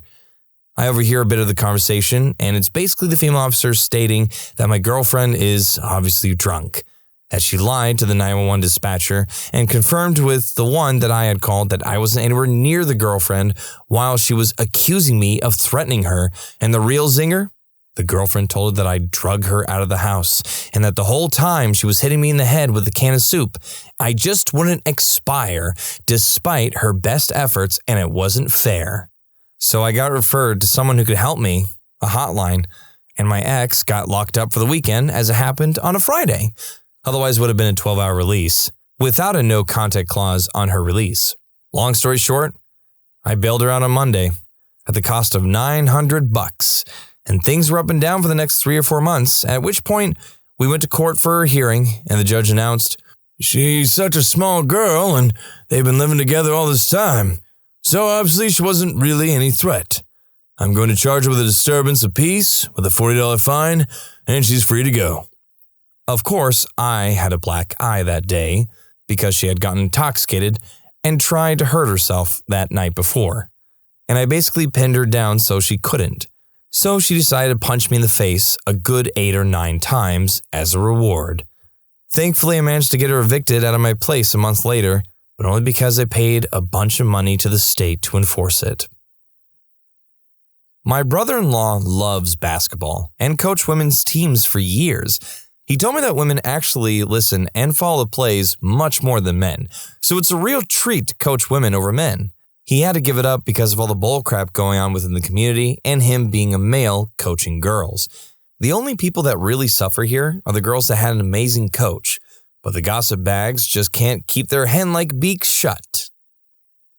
My ex is a bartender. I am a drummer in a decently popular band in my town, so we get a lot of attention because of this, and both jobs require us to use that to our advantage. Tips for her, and keeping people coming to our shows for me. I've never had a problem with her flirting for tips. In fact, I encouraged it. I also work in the restaurant industry, so I know how it works. But God forbid a girl came up to me to say, "Great show," I'd be expected to just walk away and not interact. That's why she's my ex. This isn't my story. This happened at school while I was skipping every class I had that day, went off smoking the herbs. My youthful stupidity. Anyway, there was an incident at a school where one of the girls had health issues and had a seizure and stopped breathing. At the school, there has to be at least one person who can provide first aid, and he was male. He had to give her CPR until the paramedics arrived. Thankfully, she lived, but the guy who gave first aid had a complaint by the girl's parents as they didn't think it was appropriate for an adult male to give CPR, and citing that kiss of life is inappropriate. He saved their daughter's life, and he was thanked by getting fired for it. No praise, no thanks, nothing. Redditors who've met the parents/family of the person you intend to marry and then decided against marrying them after meeting them, what happened? I was staying at the girlfriend's parents' house. First morning, father was out feeding animals. Girlfriend and her mother were getting breakfast ready. I saw my girlfriend put what I thought was an artificial sweetener in her father's coffee. I asked if I could try one. She explained to me it was not a sweetener but a chill pill. They kept her father dosed. I decided right there and then I was not going to be part of this family. So many years ago, I was engaged to a big heaping bowl of crazy. I was also in the military, in a rather selective unit. We had just gotten back from a deployment, and I'll freely admit that I wasn't a ray of sunshine to be around. When we first got back, our training tempo was pretty mild, so we could adjust being back to life in the States. One thing was really weird though. I'd see her every weekend, and for the weekend and a few days after, I wouldn't be feeling great. I wasn't sick or anything. My mind would just be foggy. Then she decided to move up to where I could see her throughout the week. The fogginess went away for a while, but I'd still be getting these weird things going on with my body. I stopped doing the deed almost completely. I always felt like I was dragging my body. It was really weird because I was young and in phenomenal shape. One week, we had a 3-day-long field exercise towards the end of the week. She was freaking angry. Like, more angry than I'd ever seen her. She really didn't want me to be gone for that long. Well, tough luck. This is my job. My unit didn't screw around when it came to training. We're talking parachuting in, you sleep in a hole in the ground, lots and lots of patrolling, and land navigation, followed by some live fire training in a shooting house. I didn't see her the day prior because I wanted to make sure my gear was set up and get a good night's sleep. I was feeling off, but not too bad the first day. Day 2, I'm a ball of freaking nerves. I didn't know what was wrong, but something wasn't freaking right with my body. On the last day, we were supposed to attack a building with live ammo.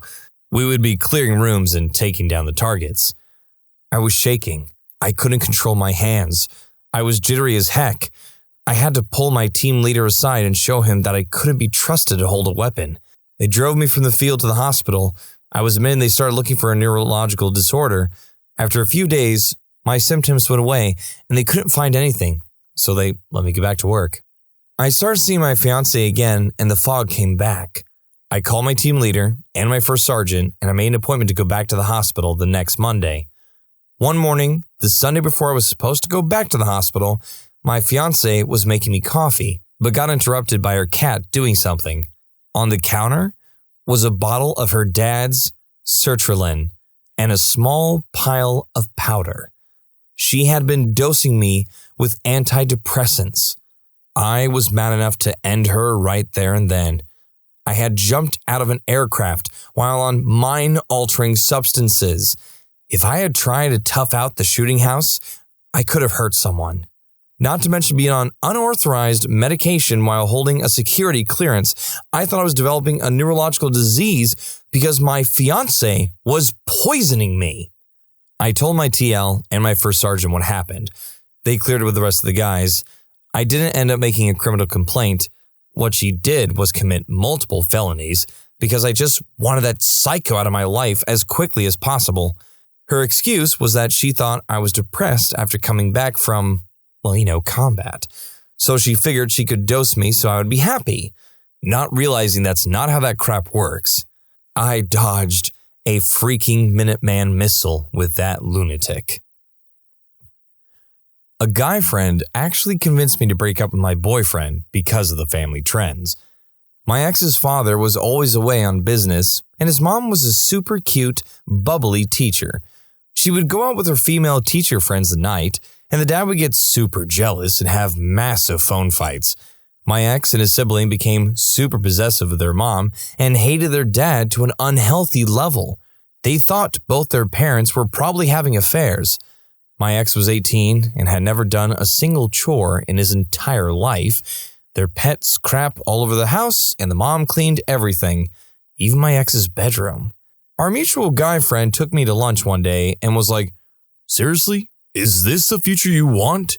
I mean, he's a cool guy, but the dude is seriously a terrible boyfriend and will be the worst husband." Turns out he had been cheating on me the whole time with 2 girls that were best friends. They just switch off days they commit the deed with him. I married him anyway, but from the day I met his mom, she hated me. She would rave about how much she adored his brother's girlfriends, but hated me. I tried so hard, but she didn't let up. My husband is her favorite and she has an unhealthy attachment to him, so I think it's not personal and more along the lines of no girl would ever be good enough for him in her eyes. She's a witch though. She once faked a severe panic attack to keep her son's attention on her, not me. The doctors at the hospital could see right through it though and knew she was faking. She called my husband the night before our wedding and told him if he married me, he would be miserable for the rest of his life. When we went home for Christmas, she tried to hook him up with her coworker, her married son, while I was right there. We rescued a shelter dog, and shortly after he broke a leg due to malnutrition in his neglectful home. She told everyone that I didn't want to pay the vet bill and asked the vet to euthanize him. She laughed at me when she learned I was depressed. She told me I was being dramatic when I started crying after receiving news of my grandpa's passing.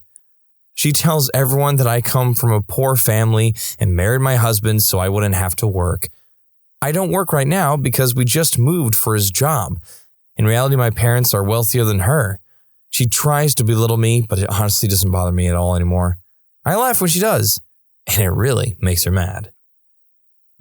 Intended to marry my ex, but after meeting his mom a few times, I really couldn't do it. She was extremely possessive of her son and never smiled when I'm with them. I was the blame for her son not eating properly. I always cooked healthy food for him. Sleeping properly. He worked 16 hours a day. Dressed properly.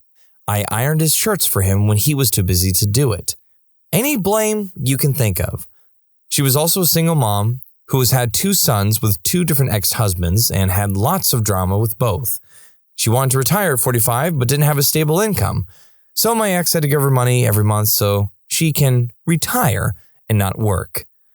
All in all, I couldn't see myself dealing with the mom, so I eventually broke it off before it was too late.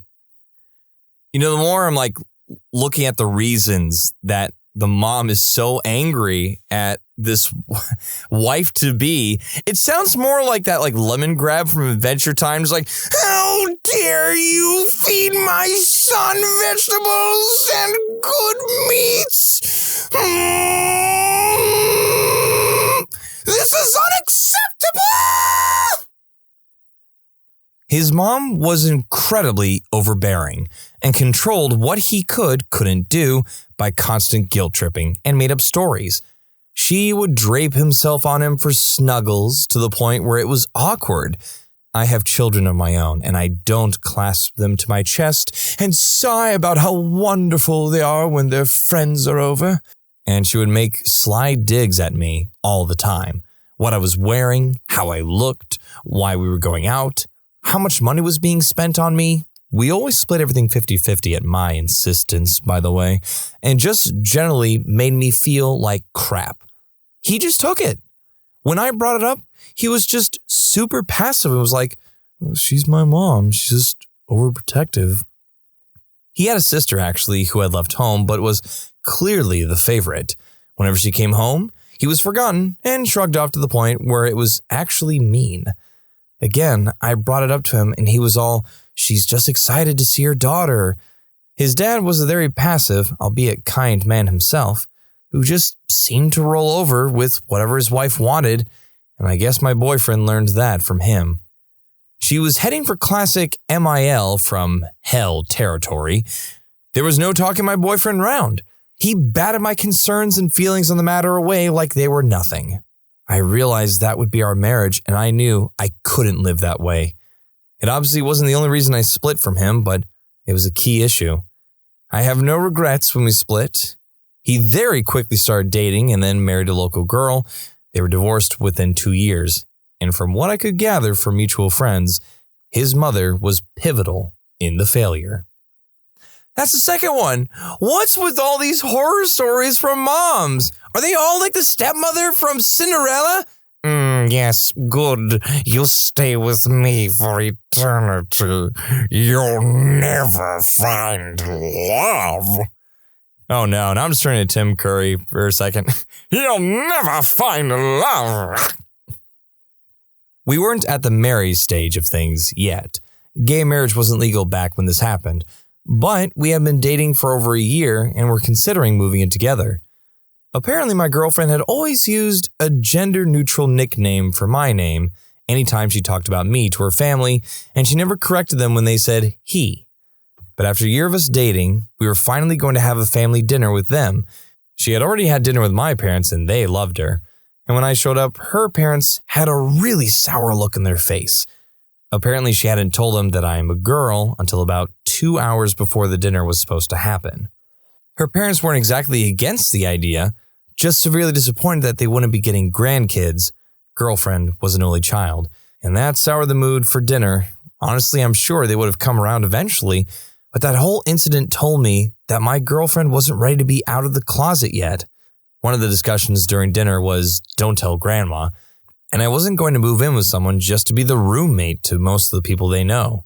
I told her that I'd rather live by myself for now, and she got upset, and we had a fight and ended up breaking up.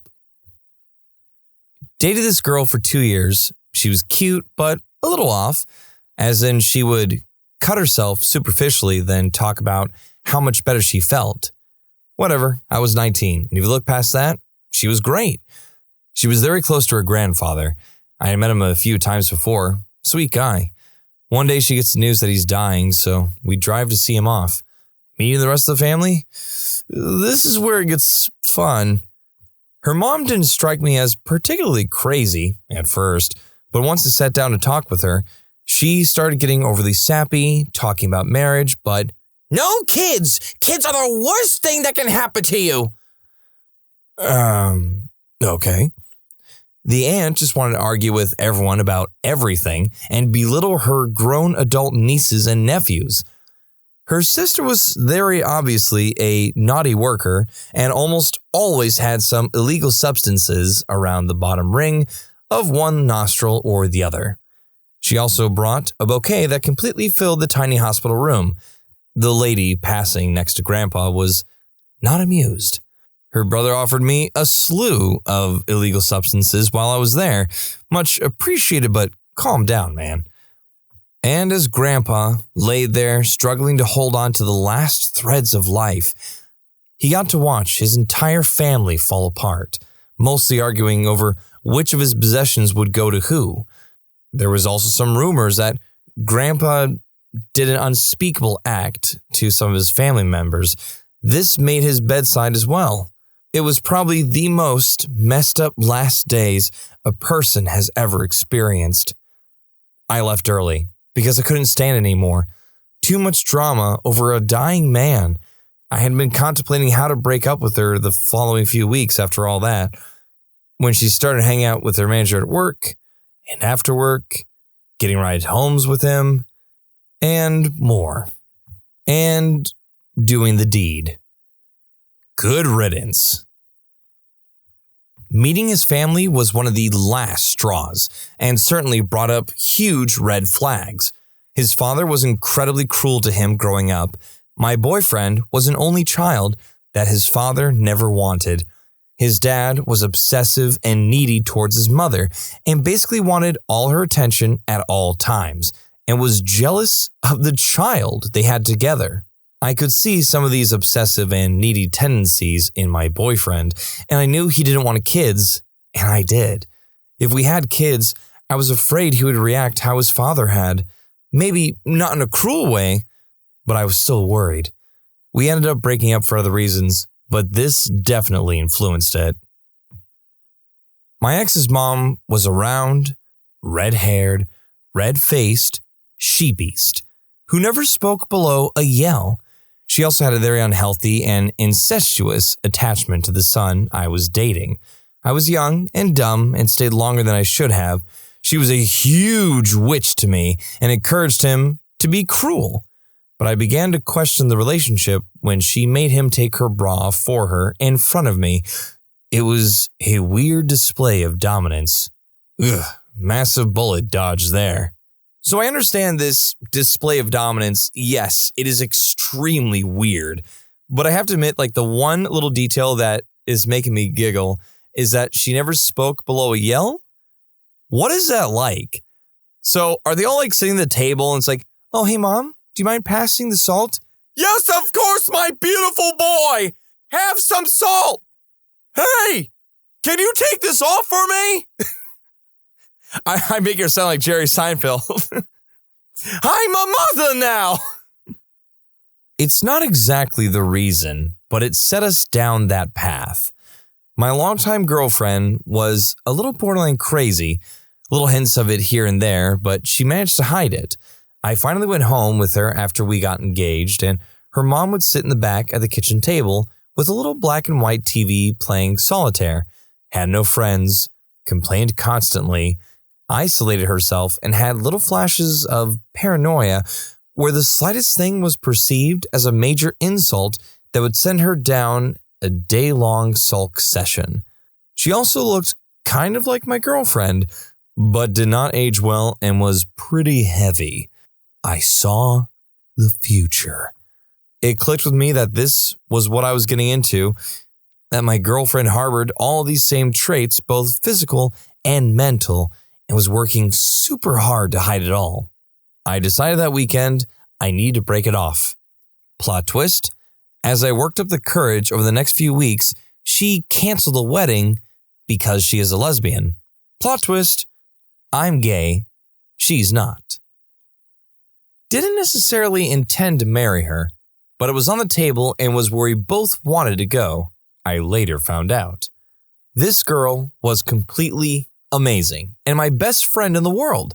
Unbelievably kind and inquisitive, we fell in love just a couple of months into our friendship and dove headfirst into a relationship once we found out about the other's feelings. It moved very quickly, and I loved every second of it until I met her parents. Her parents were extremely wealthy and extremely weird. Her dad was a high-strung workaholic who seemed to do anything he could to stay away from his family, be it traveling for work or training for marathons.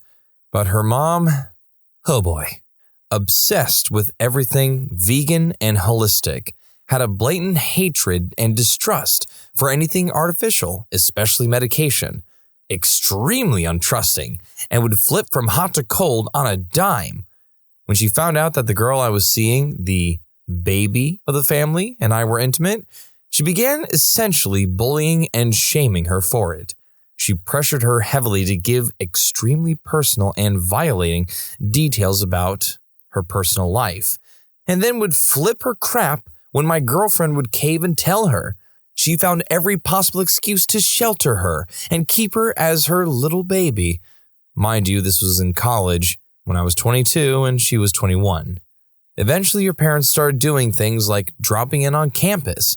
This was when I was at Penn and her parents were a 15-minute drive away.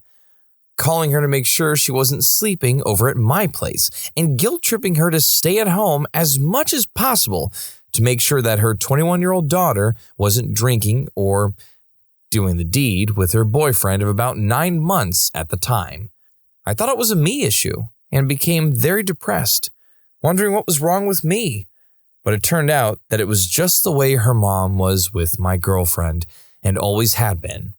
Her 3 older sisters were all free to do pretty much whatever, just not her. I couldn't take it anymore. We split. Didn't see another choice. We literally couldn't be together unless she wanted to cut her mom off, which I didn't want her to have to do, and which she didn't want to do either, as it would mean being isolated from her family pretty much, which I would feel completely terrible about. We talked for a while after, and still had strong feelings, but her mom insisted that we stop talking and just let the feelings go. We kept in touch in secret for a while, and her mom continued to keep a death grip on her, telling her if she sealed the deal with a man before marriage again, she would literally be disowned. She had no problem with her other daughters sealing the deal out of wedlock either. I couldn't help but wonder, what the freak is wrong with this woman? Eventually, my ex told me.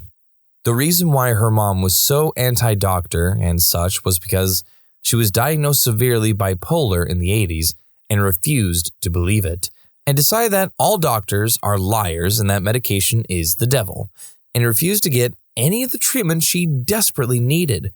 Also clearly has some severe attachment issues.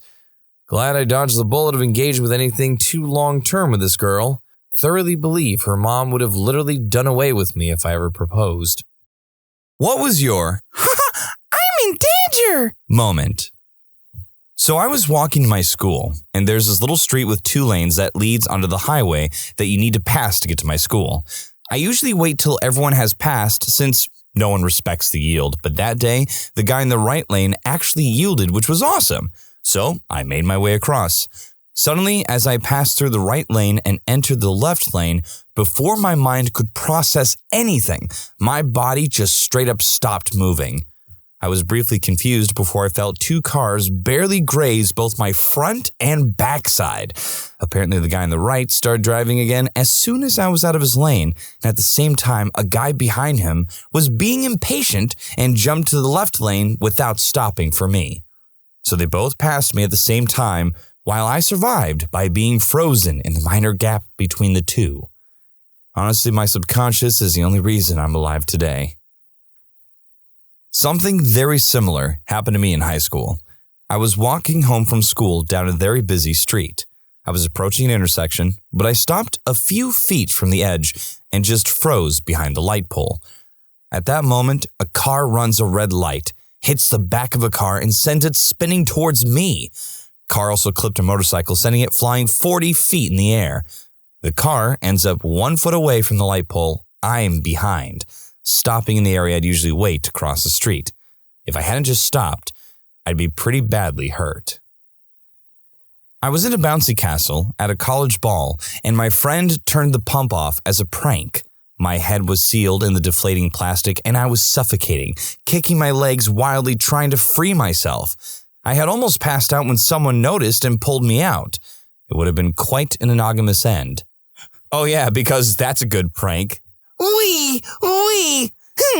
What does this do? Chicka, chicka, chicka, psh. Roger, would you seriously turn off the pump to a bouncy castle with people inside? Of course not! Only when it's funny! Come on! It's only a prank! When I was about 14, I chucked a teen angst tantrum and went for an angry walk in the bushland behind my house. Didn't take my phone, didn't tell anyone where I was going, just stormed out. It started raining pretty heavily after about 45 minutes, so I turned back to head home. But a bridge I had crossed had been washed away and the creek was rising very rapidly. I stupidly skidded down the embankment to see if I could cross, but didn't realize the rain had made it too slippery for me to be able to climb back up. I vividly remember standing on that little patch of rock thinking, haha, I might die. I didn't. I climbed onto a rock ledge, waited out the storm, and managed to make my way back up the embankment and return by a different route. By that point, had been gone for about 4 hours and had escaped death only to be almost killed by my parents. My intoxicated friend knocked over another guy's pint by accident, and then his drunken brain decided he could take on the guy. The guy was built like a brick crap house, and his friends were all huge. They were the type of guys that didn't take too kindly to being challenged to a fight. We were 2 skinny 19-year-olds. Anyway, I bought Brick Crap House Guy a replacement drink and somehow talked him and his mates down from flattening the pair of us, then dragged my idiot friend out of the pub and got him home. Some people should moderate their drinking. By the way, the rule is you spill another man's pint, you immediately apologize and buy the next round. Actually, saw the guy again a few days later, small town, and he was cool about it. Private pilot story. Just on a return flight with a few mates back to Loco Aerodrome, I looked down at rudder pedals and noticed the side of my shoe was basically starting to melt. First moment of realization that the engine was indeed on fire. Ha! I'm in danger. Excuse me, ladies and gentlemen, we are coming up here on the beautiful sights of Washington. You can actually see the Space Needle if you take a look out to the left. Just don't look to the right because there's smoke coming from the engine and my foot is on fire. Please enjoy your stay and thank you very much for flying with Western Airlines. A retired cop my dad knows has a great story. I guess this was like the 70s or 80s. A pregnant woman spent the night at her mother's house while her husband was at a bachelor party. She comes home in the morning and sees the door is ajar, but she knows she locked it. She runs to the neighbors and calls the police. She calls the house where the guys were supposed to be, but no one answers because it's like 7 a.m. after a novel of hard drinking. My dad's friend and another officer shows up. They talk to the wife and decide to check the house out just in case. Since she was pregnant, she's going to wait at the neighbor's house. So they walk in and shout, "It's the police! If anyone is there, come out now!" or something like that. Then they start checking rooms. Nothing in the living room, nothing in the hall. But then they get to the kitchen. There is broken glass on the floor and what they think must be blood. So they call for backup and they keep looking. Nothing in the other bedroom, nothing in the washroom, bathroom. Finally, they get to the master bedroom and see clothes on the bed. And they can hear someone in the master bathroom. "This is the police! Come out now!" They shout. And nothing. Finally, they decide to go in full force. They open the door and run in, weapons hot. They see a man completely in his birthday suit, blood all over himself and the bathroom, passed out on the floor. The medicine cabinet is open and everything that was in it was on the floor in the sink. The guy in the birthday suit wrapped his foot in a towel and there was blood coming from it. Though they couldn't get him to talk, as he was unconscious, they called in for an ambulance. A few minutes later, the backup guys and the ambulance arrives, and they start treating the guy. Then my dad's friend goes to tell the pregnant woman about the intoxicated guy in his birthday suit that broke into her house. She was horrified. Because he was passed out and had lost the blood, the medics take him to the hospital. The pregnant woman and the neighbors are all looking out the window as they wheel the guy out, covered in a blanket, handcuffed to the stretcher. She just loses it, is laughing and crying, potentially hysterics from being pregnant. By this time, one of the other cops was inside and he starts trying to calm her down. He's afraid she's going to go into premature labor. Finally, the neighbor explained that the guy they had arrested was the pregnant lady's husband. It turned out his buddies dropped him off about half an hour before his wife got home. He stripped down for a shower, then decided to get some water, shattered a glass, then stepped on it, then wrapped his foot in the dish towel and crawled to the bathroom where he tried to disinfect it, but instead spilled everything, got blood everywhere, and passed out. That must have been a hell of a bachelor party. A couple of days ago, I was working up a tree, arborist. The tree in question was a black locust that was dying at the top. However, the base looked fine. I set about slowly dismantling the tree, which was an awkward task because I couldn't get as high up onto the tree as I wanted due to the decay, and it was growing over a building, so I couldn't just let the bits free fall. After an hour or so of working, I heard a snap about a meter above me while I was about 13 meters up into the crown.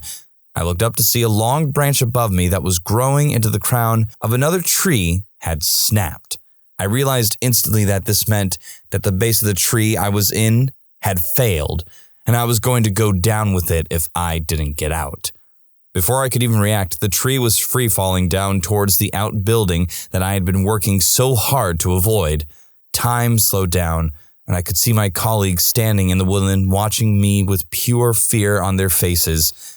After that, it's hard to put thoughts into words, but I remember looking down at where the tree was going to land and thinking that it's weird because this second I am completely lucid, but a second from not, I will be probably unconscious, possibly never to regain consciousness. Yet, I didn't feel any panic, just a knowing that I'm in extreme danger. All I could do was grab the nearest branch and plant my feet on another one and hope to God that I didn't end up under any part of the tree. After what seemed like forever, the tree came down onto the roof of the outbuilding. I had probably traveled 10 meters vertically and about the same laterally. The large limbs of the tree that were previously to my right, but were now above me, didn't snap and crush me like I was sure they would. I managed to hold onto my branch and stayed roughly in the middle of the tree.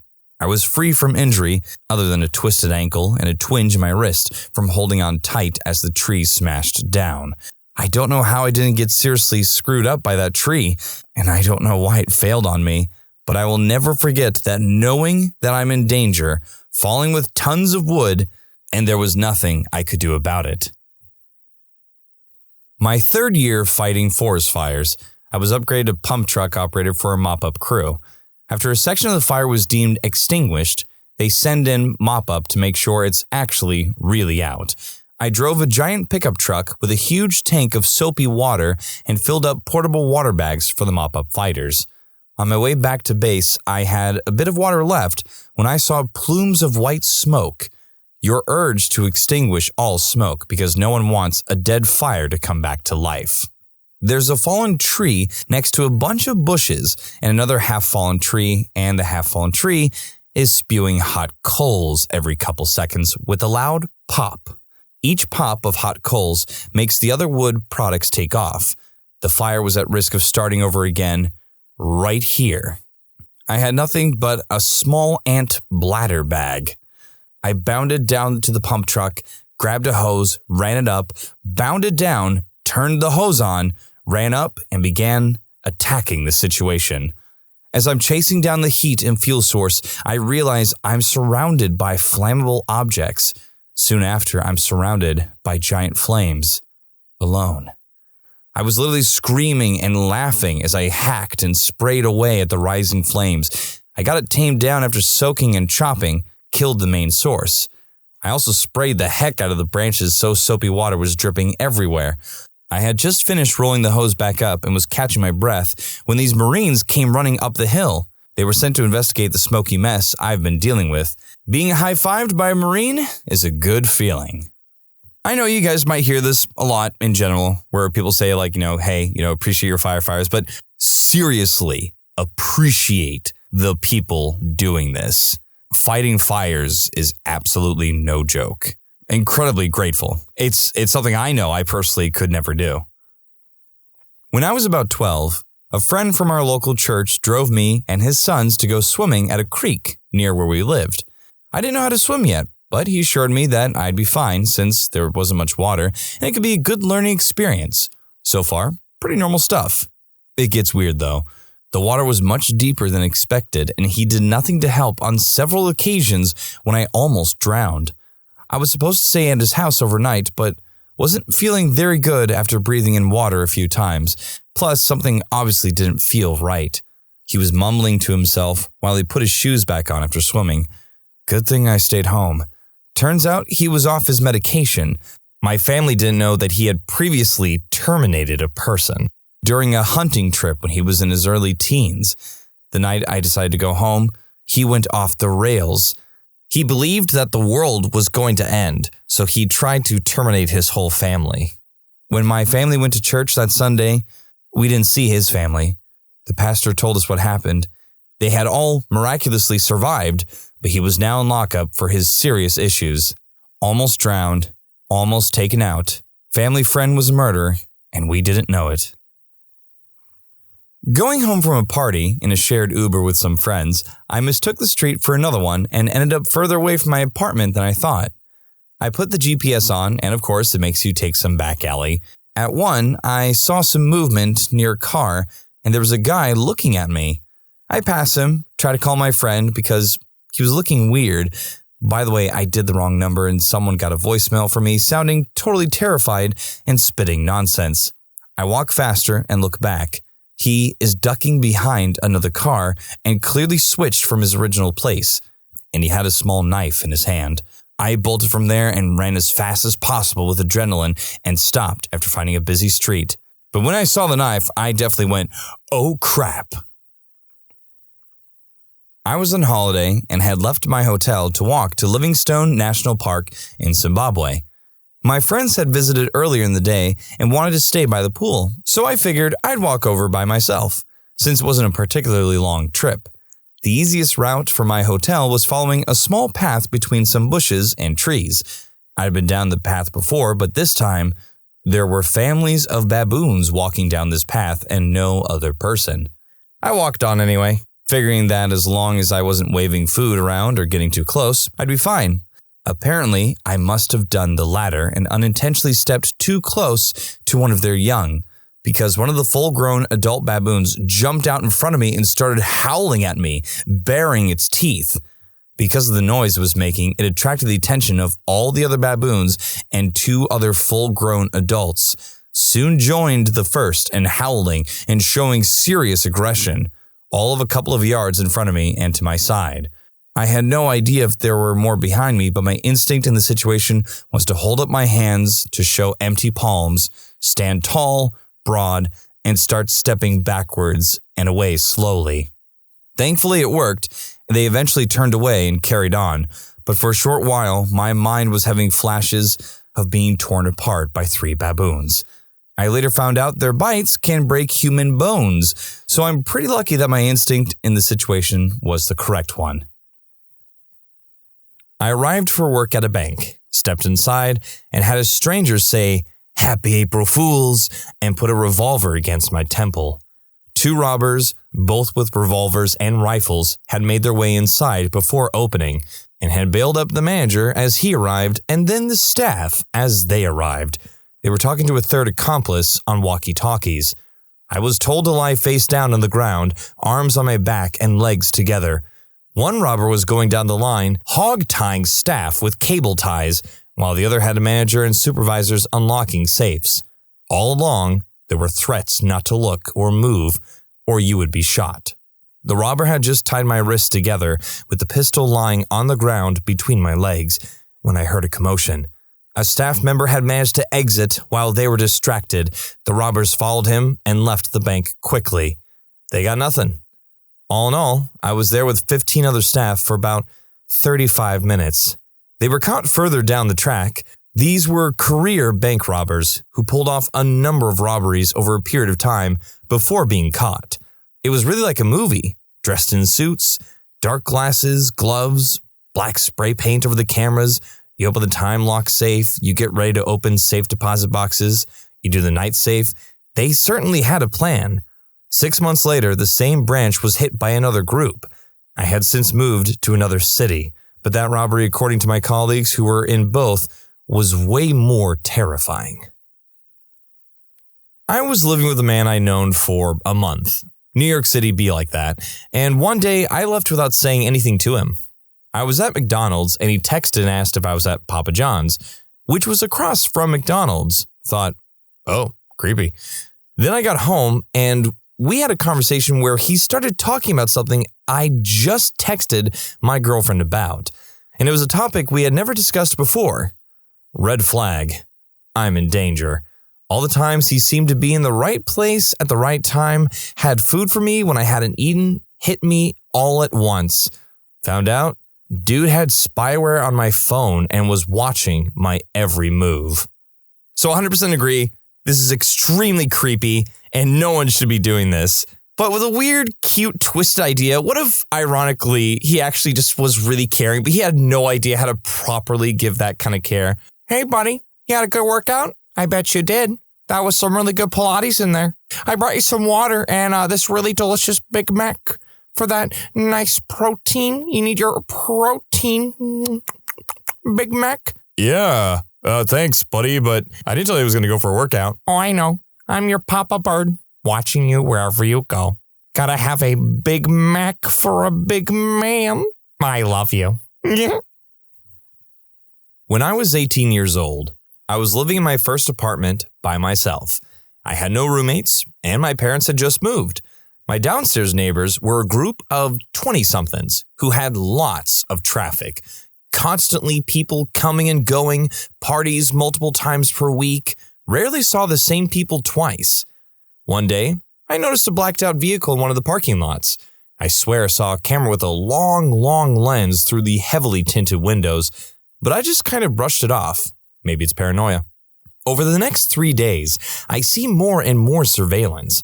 Vans, sedans, trucks, all of them mirror black and limo tint windows.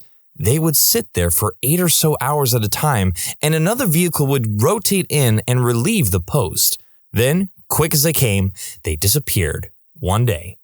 Now I'm getting concerned. I have no idea what is going on, but someone is definitely watching my apartment building. 2 weeks after I saw the last surveillance vehicle, I go out on my balcony for a smoke. That's when I see the cops. Holy crap. So many freaking cops. They were stacked up, breaching style on the sides of the building adjacent to me. There were probably 24 uniformed officers. Suddenly they fan out, weapons drawn and hot, and aimed at my building. They take defensive positions and are yelling at each other. One of them motions at me aggressively to go inside. Then a file of 12 SWAT officers begin closing in on my building, walking right up the path. I'm crapping my pants now because I've got a half an ounce of herbs and alcohol in my house, and there's 40 cops outside. I go inside and hide everything as best I can and go to the window that faces outside so I can watch this crazy crap go down. The neighbors below me got raided. The SWAT team fired a launcher of some sort through their windows. I heard 5 loud pops followed by acrid smoke wafting through my vents. They forcefully entered the apartment and I heard so freaking many shots. One small caliber pop followed by a roar of larger weapons. Must have been 100 rounds. I threw myself on the floor of my apartment as I listened to the supersonic crack of rounds missing. It seemed to never stop. I guess the neighbors were major players in the illegal substance game, and one of them pulled their piece during the raid, so the SWAT team terminated all 3 of them. The apartment building was condemned, and I had to move back in with my parents. After the fact, I realized how lucky I was to not get shot on my balcony or struck by a stray round in my home. Sometimes I have flashbacks and nightmares to that moment. My face on the uncomfortably thick carpet, blue-gray smoke in the apartment, glass shattering, drywall cracking, rounds flying. What's the biggest plot twist you've seen in real life? In primary school, we had a World War I memorial lesson, and we were asked if anyone had any relatives who fought at the time. My friend brought in a picture of his great-great-grandfather with his wife. A girl also brought in a picture of her great-great-grandfather with his wife. The teacher said they looked similar. She put them side by side and looked shocked. We gathered around and it was the same man who had kept his 2 wives a secret. Both had been married privately. My classmates were cousins and didn't know. Dude, a similar thing happened to me. I was going to school with a female classmate for years, and one year my family had a big reunion and she showed up. Turns out we were cousins and we actually started hanging out more at school. Met a dude at a local 24-hour fitness who was wearing a Shark Punch shirt. Since most people have no freaking clue about the band, I immediately decided I needed to talk to bro out with this dude about his particular taste in music, which was metal. We got to talking, find out he's a drummer, lives locally and wants to start jamming some evil stuff. We exchanged numbers and all that good stuff. Of course, however, actually meeting up with reliable musicians is something harder than it sounds, despite the enthusiasm. Around the same time, I was working security at a local bar, and I met this random cute girl who wasn't from the area, but was totally into me and wanted to hang out. We exchanged numbers and we started planning a meetup. When we finally did, we hit it off pretty well, but she had mentioned that she's still kind of dating around, but really liked me and hoped that I was okay with that. I was totally okay with that because I was doing the same thing. We hung out maybe another time or so, and then shortly after that she hit me with the "sorry, but I'm kinda dating this other guy for serious" line, and I said I totally understood and moved on.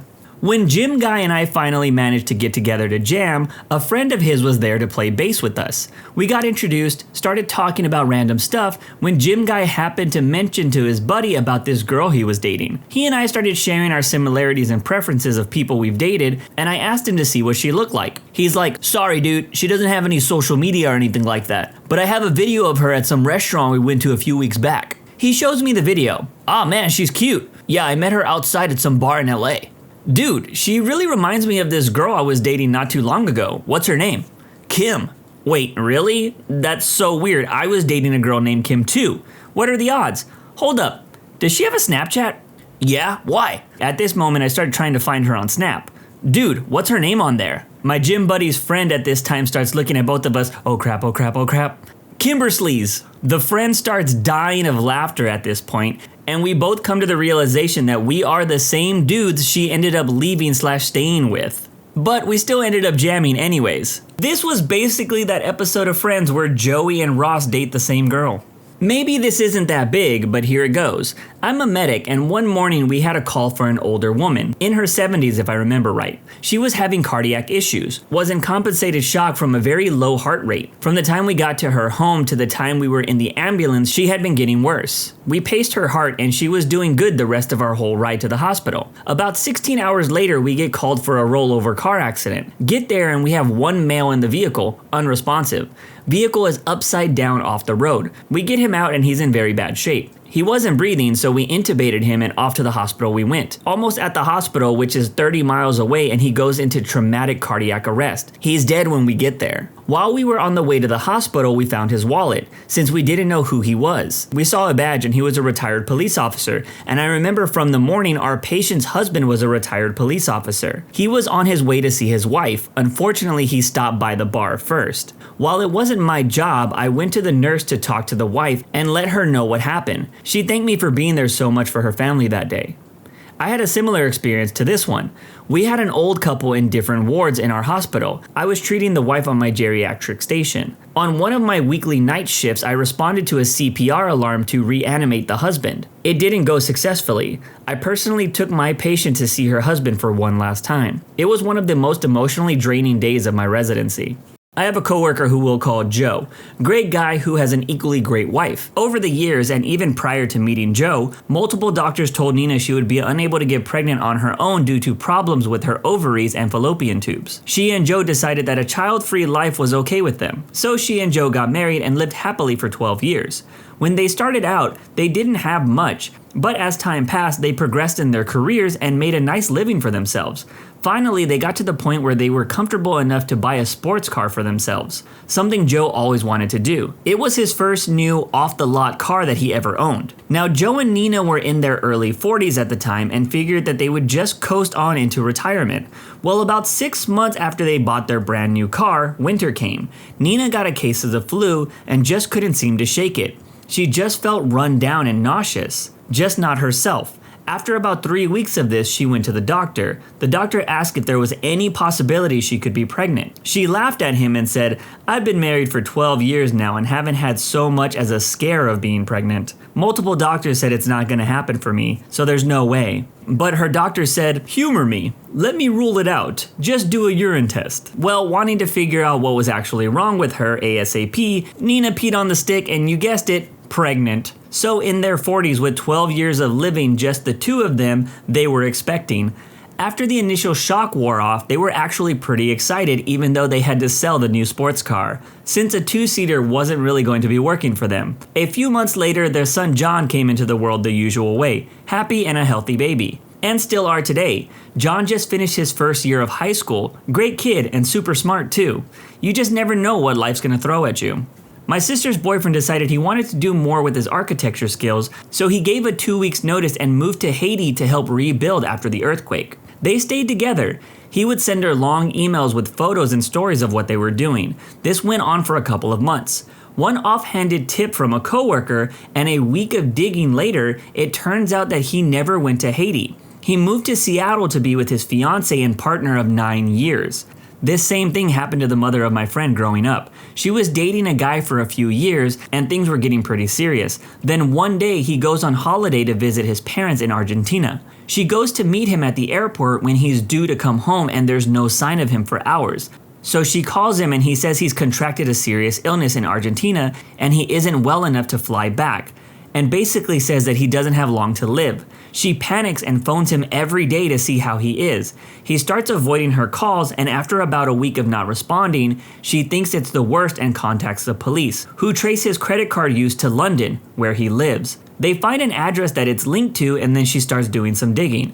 So she goes to the address only to find his wife and infant daughter, while he's away on a supposed business trip. They both bonded over what a complete a-hole he is, and both decided that they were better off without him and dramatically left him when he got back from his business trip. Pretty sure these two women are still friends.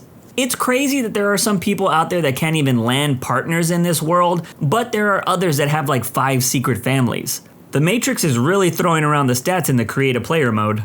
It's 1991, I'm 19 and just signed the lease on my first solo apartment. I just got the first paycheck from my new job. I deposit that paycheck at the ATM, another first. I'd always gone into the bank to do this. 2 weeks later, I get my bank statement in the mail and see with horror, I have only $1.87 in my account. Way wrong, I should have at least $200. I've been very careful with my spending. I'm freaked that I came within $2 of bouncing my first rent check. I'm literally reaching for the phone to call the bank when the phone rings. It's the police, asking if my ATM card was stolen. I check my wallet and the card is missing. My job at the theater pub came with cash tips, so I didn't use the card often. And I tell them that I was going to call them anyways because I was missing $200 from my account. Well, we've got your card and your $200, so just come down to the police station. That's what they tell me. I can't figure out how they have my card and the cash. It doesn't make sense. So I just drive down there. The detective says someone, let's call him Bob, pulled in to use the ATM and saw a man acting suspicious while he was using it, moving back and forth as if he was trying to dodge the cameras. Bob says that the man then left the ATM, got into a car and drove away at high speeds as if he was fleeing. Bob then went to the ATM and put his card in, which popped out. Bob then withdrew $200 and another ATM card popped out. My card. Bob's card had popped out because the crook had left my card in the ATM before speeding away. Bob then realized that he had withdrawn money from my account and not his, so he brought my card and the cash to the police station and reported the attempted theft. The detectives give me the description of the crook. According to Bob, it was a man 5'7", brown hair and rounded gold-rimmed glasses. I say out loud, so about my height, my color hair, and glasses like mine? Before realizing Bob was describing me. I've never deposited a check at an ATM before, so I was moving back and forth, following the instructions on the screen, filling out the envelope with my account number, punching the amount in, etc. I then forgot to take my card out and just left because I'm a freaking idiot. I drove away at high speeds because I was 19 and that's just how I drive. Worried the detective might be annoyed, I didn't tell him that I was the crook. I just thanked him and left with the money I stole from myself. Somewhere in a box in my closet, I still have the police report where I was both the victim and the perp. I'm curious about how the guy who returned everything to the police was able to withdraw the money. Wouldn't you need the same PIN number? Or did the OP just leave without closing out his account? Crazy stuff. I told this in another thread, but it's still hilarious to me. Guy I knew in my high school English class was talking about one winter day how he was late to school because someone hit his mailbox. His parents made him fix it up before he went to school. He missed his ride and had to walk instead, but the school staff was cool about it and they didn't punish him. A few minutes later, another girl came into the class and she was talking about how her morning sucked. She lost control going down a hill and hit someone's mailbox. She freaked out and drove off before anyone noticed and described a few details of the house. Mailbox guy puts 2 and 2 together and burst out, "You hit my mailbox!" He wasn't super mad about it and she turned beet red. It was hilarious how they both reacted at the time. We lived in Florida at the time, and my dad goes to the eye doctor because he's seeing double. In all other aspects, he's healthy. He explains his symptoms to the doctor. This was in the early 2000s. The doctor picks up a medical book on eye problems. He finds the kind of symptoms my dad is describing. The doctor shows him the book. In the book, there is a whole medical page explaining what he is experiencing and a picture of a kid from the 1960s. My dad looks at the picture and says, "Doc, that's me!" The doc says, "Yes, those are the symptoms you are showing." My dad says, "No, that's really me in the picture." It turns out my dad had this eye problem when he was a kid. It's so rare that they took his picture in Ohio in the 1960s and slapped him in a book of rare eye problems. He doesn't remember much about taking the picture, but he did manage to get a copy and take it home for himself. I dated a girl who lived in a city I had recently moved away from. On my birthday, I drove out there so we could be together and go out to dinner. The entire time we were at dinner, she was distant and constantly checking her phone / sending texts, etc. There was virtually no conversation, and her constant texting was uncharacteristic and started to give me the vibe that she was either cheating on me or was just not into the relationship anymore. When we finished eating, she asked if it was okay for me to stop by a mutual friend's house to pick up some substances. I reluctantly agreed, thinking it was a pretty selfish request considering it was my birthday, and I don't even do that stuff. As we were walking up the steps to my friend's apartment, I'm running through the different ways for me to break off this relationship until the door opens and I realize she had planned a big surprise party with a ton of my friends, many which she didn't even know. All of the texts and lack of attention that I had been attributing to the lack of interest in me turned out to be the exact opposite. She's actually a pretty beautiful person. I've totally been here before. Well, kind of. I totally understand the overthinking people's actions, but I've never had a surprise party before. Was on a flight from Paris to Boston. I had the aisle seat across from a little hall of bathrooms in the middle of the plane.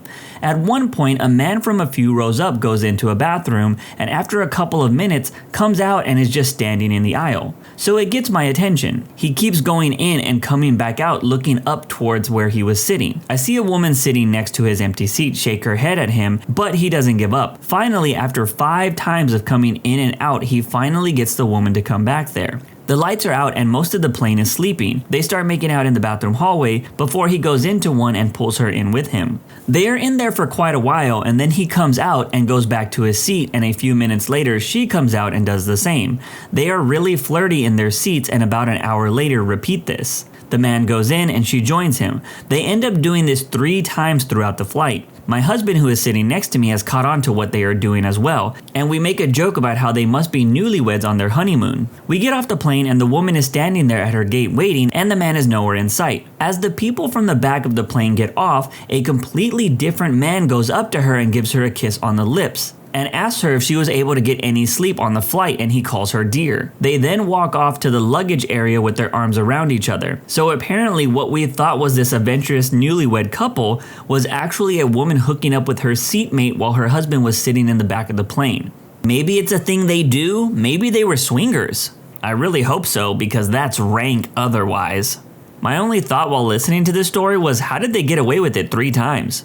I worked for a bank at their call center as a workforce admin. We had a supervisor with a higher than normal personal rotation. People would be doing okay, then suddenly their numbers would drop and quit. In one of those instances, the guy quitting made a big freaking scene, called him out, insulted him, and pushed him around and ended up being restrained by other coworkers. At the HR meeting, supervisor is going off on this guy, bringing up every single thing the guy did wrong. He was boasting a bit too about how he would fix all of this dude's mistakes. The entire time this guy sat silent, said nothing, just stared at whomever asked him something.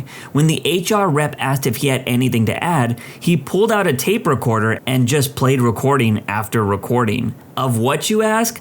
Of the supervisor literally threatening this guy, harassing him, belittling him, and overall being a complete jerk. Apparently, this guy would target overperforming agents and make their working environment hell to protect his position. I'm told the supervisor simply stared at his feet and nodded when he was told he was fired. The agent, as I understand it, was also let go, but he was very well compensated. For a semester in high school, my English teacher set up this game where one student was a secret killer. Every couple of days, the killer would sneak a note into a classmate's locker, backpack, textbook, or whatever that says, "You've been killed." My best friend and I were trying harder than anyone else in the class to play detective on this, especially near the end of the semester. Near the end of the school year, there was still 6 students left alive.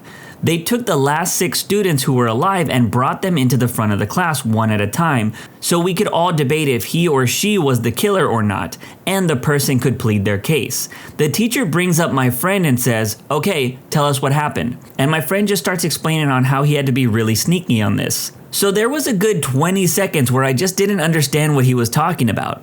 There wasn't any great reveal or drum roll. He just brought him in front of the class and started explaining how he killed everybody. I lost my mind pretty good. The other twist that I forgot to mention was that at week 2 or 3, he had went to a student that we didn't really talk too much and told him that he was the killer and that he needed him to kill John Deere 89. So he hands him a few of the notes, and from there on out, he had one guy on the inside helping him kill people. That's why he could kill so many people without being caught, because if someone got killed, I was with my friend so I could vouch for him. The teacher said that there was nothing in the rule book that said you couldn't get another person to help you kill people. It was a huge gamble because the other kid could have just said, "I caught the killer," and the game would have been over. I forgot to mention, if you guess who the killer is, nothing happens. You have to catch them in the act. So when there was only a few people left, everyone is yelling, "You're the killer! You're the killer!" and just pointing fingers back and forth. This teacher sounds awesome. I wish there was more teachers like this because I had a teacher in high school that had us read Fight Club, and I thought that was so wild. I was always excited to go to his class. I graduated law and got engaged to a girl I had been with through university. We both applied to the same graduate program and ended up working in the same office in Canberra. 3 months before our wedding, I found out that she was cheating on me with a mutual boss, and I broke it off with her. Long story short, it got really, really ugly, and the two of us ended up in a very bitter court case over property. Canberra is a pretty small city, and the legal world is pretty bloody small there too. And everywhere I went, I bumped into my ex. It was beginning to seriously get me down. Her too, as it transpired. And I applied for an Australian government overseas development job in Tuvalu, a Pacific island with about 11,000 population. It's quite a prestigious job to get, with only 2 positions offered for a 2-year contract on a rotating basis. I was successful in the application and moved on island to start my posting, only to discover that my ex was the other successful applicant. I spent the next 2 years sharing a tiny office on a tiny island with the person that I quite honestly loathe more than anyone in the world. Wait, you left in 2006. I was the guy who replaced you on that program. Your story was told to me at the bar at the Funatui about 100 times in the first month that I was there. I can't believe that I'm now seeing this on Reddit. Holy freaking crap. Yep, that was me. I hid out in the Funatui Lagoon Hotel for about 5 nights a week. Small world. Dude, I can only imagine how it must feel to want to get away from somebody, get the opportunity to do so, and then end up trapped with them for 2 years. Was at a big art show with my wife and kid. They were 3 or 4 at the time. We were walking up to a doorway and I noticed a couple of huge unclothed statues. I mean, like, no big deal to me, but I was worried about what the kid was going to say because he's a bit of a loudmouth at the best of times. But I didn't need him yelling about private parts in the middle of a crowded art gallery. I realized that the worst thing to do would be to make any kind of scene about it. No covering eyes or anything, just subtly angling the stroller away from the statues and making big deals about the art things on the opposite side of the aisle. Then the inevitable happens. I remember it happening in slow motion. My kid's head turns towards the unclothed statues. Eyes widen, arm raises and finger points, and mouth slowly opens. Dad, look at those statues! They're not wearing socks! What's your best "fire me, I freaking dare you" moment from work? Worked for a newspaper, editing and actually putting the paper together, arranging it all, placing stories and pictures where they need to be, titling, quoting, and sourcing everything. I was a one-man team and used an overly complicated system that I figured out how to use really effectively. They treated me like garbage, set impossible deadlines, and berated me for not meeting them. One day, the boss tells me to fully complete a paper by the end of the day. Gave me no warning, I had no articles from the journalists and no photos from photographers. It was my job to collect it all from everyone, and he wants me to do it in a single day? I told him no. If he wants it done, he has to give me more time. He tells me if I don't have it done by the end of the day, I'm fired. I tell him that this paper can't function without me. He tells me I need to take the day off and cool my temper, and that he'll do my job for me. I get a call an hour after I get home, and that he needs me to come in and do it, and I can have as much time as I need. Promptly quit on that rumphole. Forget your stinky newspaper. Worked a job where I was the only one who knew how to take apart, clean, fix, and put all the equipment back together and do the weekly and monthly maintenance. Had a boss tell me one day that I was doing a poor job and not doing enough and that anyone could do it. If I didn't step up, I would be fired, or else they had manuals for each piece of equipment. So that night, I took apart all the equipment, weekly and monthly stuff too, cleaned them, and then just left it apart for them to figure out that morning. Then I turned my phone off after getting home for the entire day, as I had the day off. When I turned it back on the next day, I saw that I had initially received angry texts ordering me to return and put everything back together. This lasted an hour. Then text saying I risked being fired, then text begging me to return, then more text trying to compromise with OT, then an apology, before nothing else for the rest of the day. Other than that, the head boss wanted to see me as soon as I came in the next day. Came in the next day, and over half the stuff was still not put together, and what had been put together was put together haphazardly, and would need to be taken out again, then put back in correctly. Was immediately asked to be seen by my boss and their boss to explain myself the moment I was seen entering. Once in the office, I told them that if they weren't there to apologize, then just fire me, or drop it and let me put the stuff back together. They looked at each other and then told me that I could get back to work. Boss never called me lazy again. That's so crazy to me. So legitimately, this guy, your boss, was like, I can't believe it. You're just so lazy because no one else here knows how to put these machines back together. Why are you so lazy? As the kids say it, that's cap. When I was 17, I worked a summer holiday job at Pizza Hut. I had transferred to my hometown restaurant from my university town restaurant. I was there for 5 weeks and hadn't been paid yet. The jerkhead boss claimed it was because I gave him the wrong employee number. I hadn't. Anyway, after 5 weeks of no pay, I rang him on New Year's Eve, i.e. busiest night of the summer, and said I wasn't coming to work because I wasn't a volunteer and I wasn't going to work for free. He told me if I didn't go to work, I may as well not come back as I would be fired. I didn't go to work, and I had a fun New Year's instead. Then a few days later, I called the employment tribunal. I'm in New Zealand, and told them what had happened. They called my jerkhead boss. He then called me, offered me my job back, and was nice as a pie for the rest of the summer. I worked at an unspecified telecom a few years ago. I was a senior manager in charge of programming, third-level support, and production support. A business unit bullied through code changes made by the business side through a side deal with a legacy programmer in the data center circumventing my team, QA and production testing. That just had to get implemented immediately without going through any testing at all. I refused. The CIO overruled me. 72 hours later, phone activations had ground to a halt. Customers nationwide were screaming, and the CIO called phone conference after phone conference, demanding timelines for when I was going to get this crap fixed. He kept screaming to have members of my team to get on the phone and explain themselves to him. I refused. Finally, I snapped and told him that if he wanted me to fix his mistake, I would need to get off the freaking phone, go work with my teams, and the only reason they hadn't walked out yet was that I was keeping him off their bums. But we would all happily go together. 24 hours later, QA and my team had the cow crap cleaned up and fixed for a clean rollout. This was all to avoid a 24-hour delay for QA production testing. I wish I could say that was the only worst time. Husband was having his gallbladder taken out and was having complications before surgery. I needed to leave from work for about 2 hours, and my boss threw a fit, stating I couldn't leave. I told her I had 300 hours of sick time I can use for myself and my husband, and if she wanted to push, I'd take all of it at once, leaving no one but her to do my job. She said she'd fire me if I tried. I just looked at her and said, I have to go. I'll send you my doctor's note. I wasn't fired. I was actually awarded that year for job performance. I didn't take all 300 hours. I just threatened to since I was protected by FMLA. I only took the day off.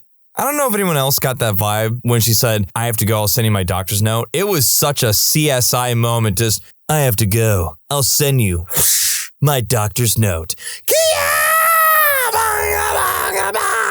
Anyway, you tell them. You tell that boss. Yeah! Over the first year I worked there, I essentially took over most of the tasks in my department, which were previously held by other departments and was done badly because of it. This led to a massive increase in productivity. I then found out I was paid significantly less than what others were making and others in my position across the industry were making. So I go to my boss and tell them I had done all this work, increasing productivity, and I would like to discuss a raise. They said no. Okay. So I worked there for another year, asking for a raise every now and again, until I was offered a job that paid double. It didn't start for a couple months, so I held on to that job until I was set to submit my 2 weeks. I asked for a raise again, thinking, what the hell, why not? My boss goes off, tells me I won't get a raise, and says some very colorful things about it. It culminated with her telling me, if you don't like your pay, maybe we should evaluate your future at this company. To which I replied, already have. I took another job and this was your last chance to offer me what I deserve. I quit and walked out of that office.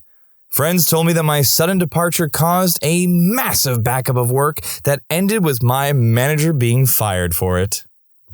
Ah, c'est la vie. Do I love stories like that? Oh, that lady. What a jerk. Worked for Radio Shack and always butted heads with the district manager. He wanted me to use these ridiculous sales techniques that might work in a big city, but were really pushy. The year he became our DM, I won a contest for best salesman in the whole company out of about 14,000 employees, and I did it without being pushy and forcing stuff on people. He still tried to get me to use these ridiculous techniques each month when he would visit, but after I won the contest, I stopped sugarcoating it and would flat out tell him, that's stupid. I'm not going to do it that way. I was a summer teacher at one of those Korean SAT prep schools that hired U.S. college students for a summer, and then promptly worked them to death. Although I will admit, the pay was pretty good. We taught 8:30 a.m. through 5:30 p.m. with an hour lunch, but had homework to grade every evening, prep work, etc. Well, they were mainly focused on teaching English, but I was a math and physics major, so they had me teaching SAT math and college prep physics. No problem. Then they decided since I studied physics, I should also teach their chemistry class. I tried to tell them that I didn't know much chemistry, but they insisted. So I worked my backside off refreshing myself on all the stuff before I taught it, while still teaching another math and physics class. One day in the middle of this, I got legitimately sick. I called in the night before, per the rules, and told them I couldn't come in. I took one day off, sleeping in my apartment, and then dragged myself in the next day. When I show up, they pull me aside and say, "So how do you plan on making up the time for the classes you've missed?" Excuse me? "Well, we didn't have anyone to teach your classes, so all the kids are behind now. You have to make up the time. We figured you could just extend your morning class an hour for the first week, aka teach over lunch, and your afternoon class could then start an hour early for the next week. Why didn't you have a sub teach my class?" Then they messed up and said, "We don't have a sub." Well then no, I'm not going to skip my lunch because of your guys' poor planning. "We'll fire you, and then you won't get your plane ticket reimbursed," they replied. Go ahead. First, I followed the rules and gave you notice I was going to be out. Second, you just told me you don't have a sub for my classes. That means if I leave, you're going to lose all those students that I'm teaching. That will cost you a lot more than the plane ticket will cost me. This was about 5 to 6 years ago. I was the second in charge of our shipping department, making $11 an hour. The head of shipping had a mental breakdown, so I took over while he got help. About 3 weeks after he returned, the company released him because they didn't like him and I could do the job. When they told me they had released him, I asked if there was going to be interviews for the job, or was the job just mine since I was number 2. I was told they were looking, but I would have a chance to interview once that process started. Fast forward about 6 months, and I'm still doing this job that pays around $50,000 a year for $11 an hour. We had some issues with staff turnover and process changes because the warehouse manager thought he knew best and would listen. They then tell me that there wouldn't be a shipping manager, just a shipping lead, which would be an hourly position. I ask about a raise and get told my review is in 2 months, so just wait. I wait. 3 months. 4 months. Then one day, after a 14-hour night shift, I get a call from the WM telling me I have to come in right now. When I get there, he unloads on me for things that were beyond my control and mistakes other people made. We start yelling, and that's when I told him, "I make $11 an hour doing this job ex-boss told me he got paid $50K a year to do. I don't need this crap. Give me a raise or I won't be back." I then went home and back to sleep. When I go back to work, I'm met by WM and Ops Manager. They appreciate the hard work I've been doing and are putting me on a salary starting at $45K since ex-boss was there longer. I negotiated up to $48K. I was working in a restaurant. Already knew I was sick, but our managers were rumpholes, and I knew if I called in, they'd be extremely upset. Showed up to work around 8, and by 9 a.m. I knew I wasn't going to last for the rest of the day. Managers still made me stay. Around 9:30, I was pre-bussing my tables, and just the sight of half-eaten food pushed me over the edge. I managed not to get sick and hold it until I got to the dishwashing area, but then upchucked in a trash can immediately after putting my plates down. A coworker saw me and vouched for me when I went to tell my manager I was leaving for the doctor. He said, "Even with the doctor's note, if you leave work today, you'll be fired." I said, "You have human waste in a kitchen trash can and haven't even done anything about it. It's on camera. I'm leaving." Showed up for work a few days later and didn't hear anything about it. Ended up quitting a few weeks later for a job at a couple considerably higher scale restaurants. I worked in a deli several years ago while I was a university student, and one time I caught bronchitis and a wicked eye infection at the same time. I tried calling a few people to see if we could trade shifts for the week. Nobody answered their phone, to no one's surprise. So I called my boss instead and told her what was going on. She replied back saying my health is not her concern and that if I'm not showing up, I need to find someone to cover. Just so I understand, I have an infection on top of having bronchitis. I am on antibiotics and can barely function properly, and you expect me to come in and operate slicing machinery because nobody wants to take my shift. Trying to articulate this without coughing was difficult, but I managed it. Correct. My body decided that now was the perfect time to have a coughing fit, which my boss heard through the phone, and that prompted her to say, you know what? Maybe you should stay home this week. I hated that place. It's not like we were ever understaffed. If anything, we were always overstaffed. But freak me if I tried trading shifts with someone else for health reasons. I've had to cancel appointments because of this crap. I got out a few months after the bronchitis incident.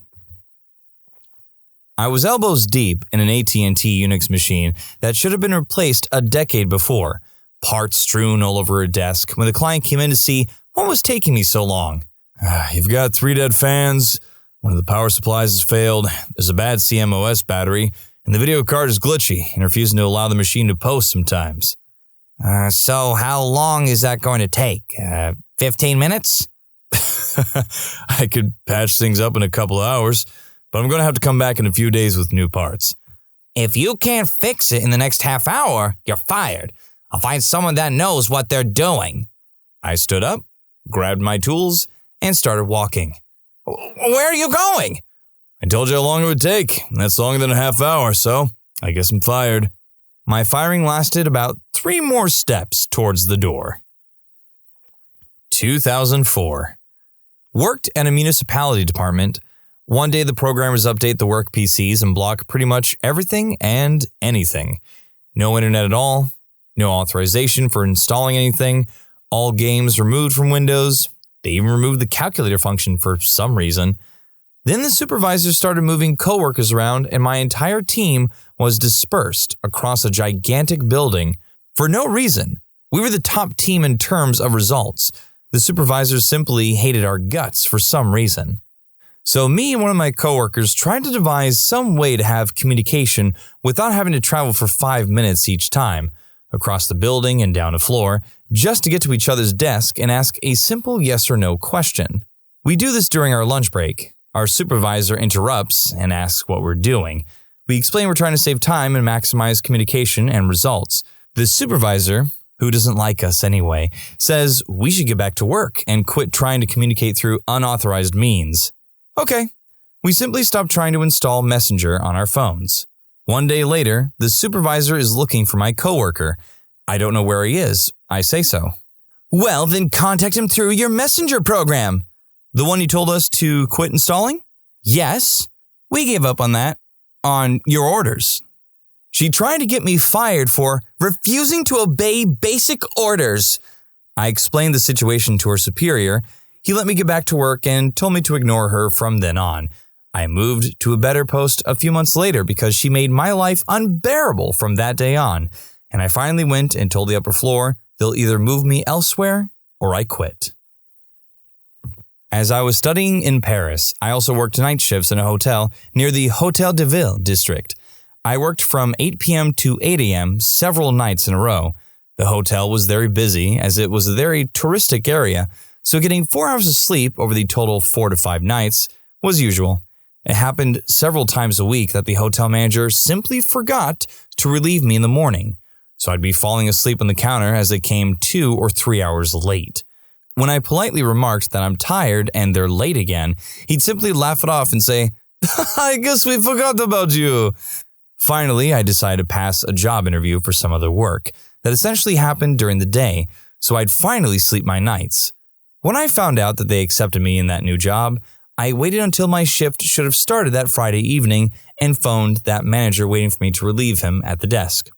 Oh, hello, I just called to say that I got a new job from next Monday, so I'm not coming tonight, nor ever. What do you... But you cannot. Why didn't you say something sooner? I guess I forgot about you. I used to work at a small family-owned grocery store for a few years. We got our load in on Mondays and Thursdays. and we got passed over one Monday, and the distributor said we'd get the missing load in on Thursday. So what essentially happened was a double load, and my 2 receiving partners were out sick. I was the only person in the warehouse receiving at the time and got to take on 15 plus pallets of groceries that needed to hit the shelves immediately.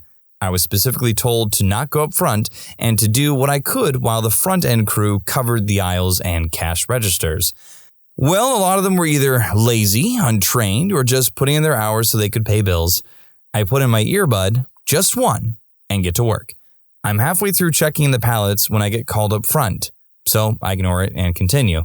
Then I get called in again, so I head up there and get yelled at by a new hire with a bad attitude to do your job and bag for me. The customer was a regular, and we got along very well, and she told me that she was fine and could bag her own groceries. Between the customer and the fact that I wasn't having it, I walked away. I had 3 years and 2 ranks on her, so I didn't give half a crap and went back to my pallets. Then I get the newest hotshot manager who replaced the old hotshot manager who replaced the beloved manager who trained basically the whole store, in my face about having an earbud in on the clock, which is allowed as long as you have one ear free, and said I could be sent home and not come back if I wanted to listen to music. So I gestured to the pallets and said, go for it. These all need to be checked in and broken down. Have fun. I got to keep my earbud in, so I had that going for me, which was nice. What is something that happened at a sleepover which you'll never forget?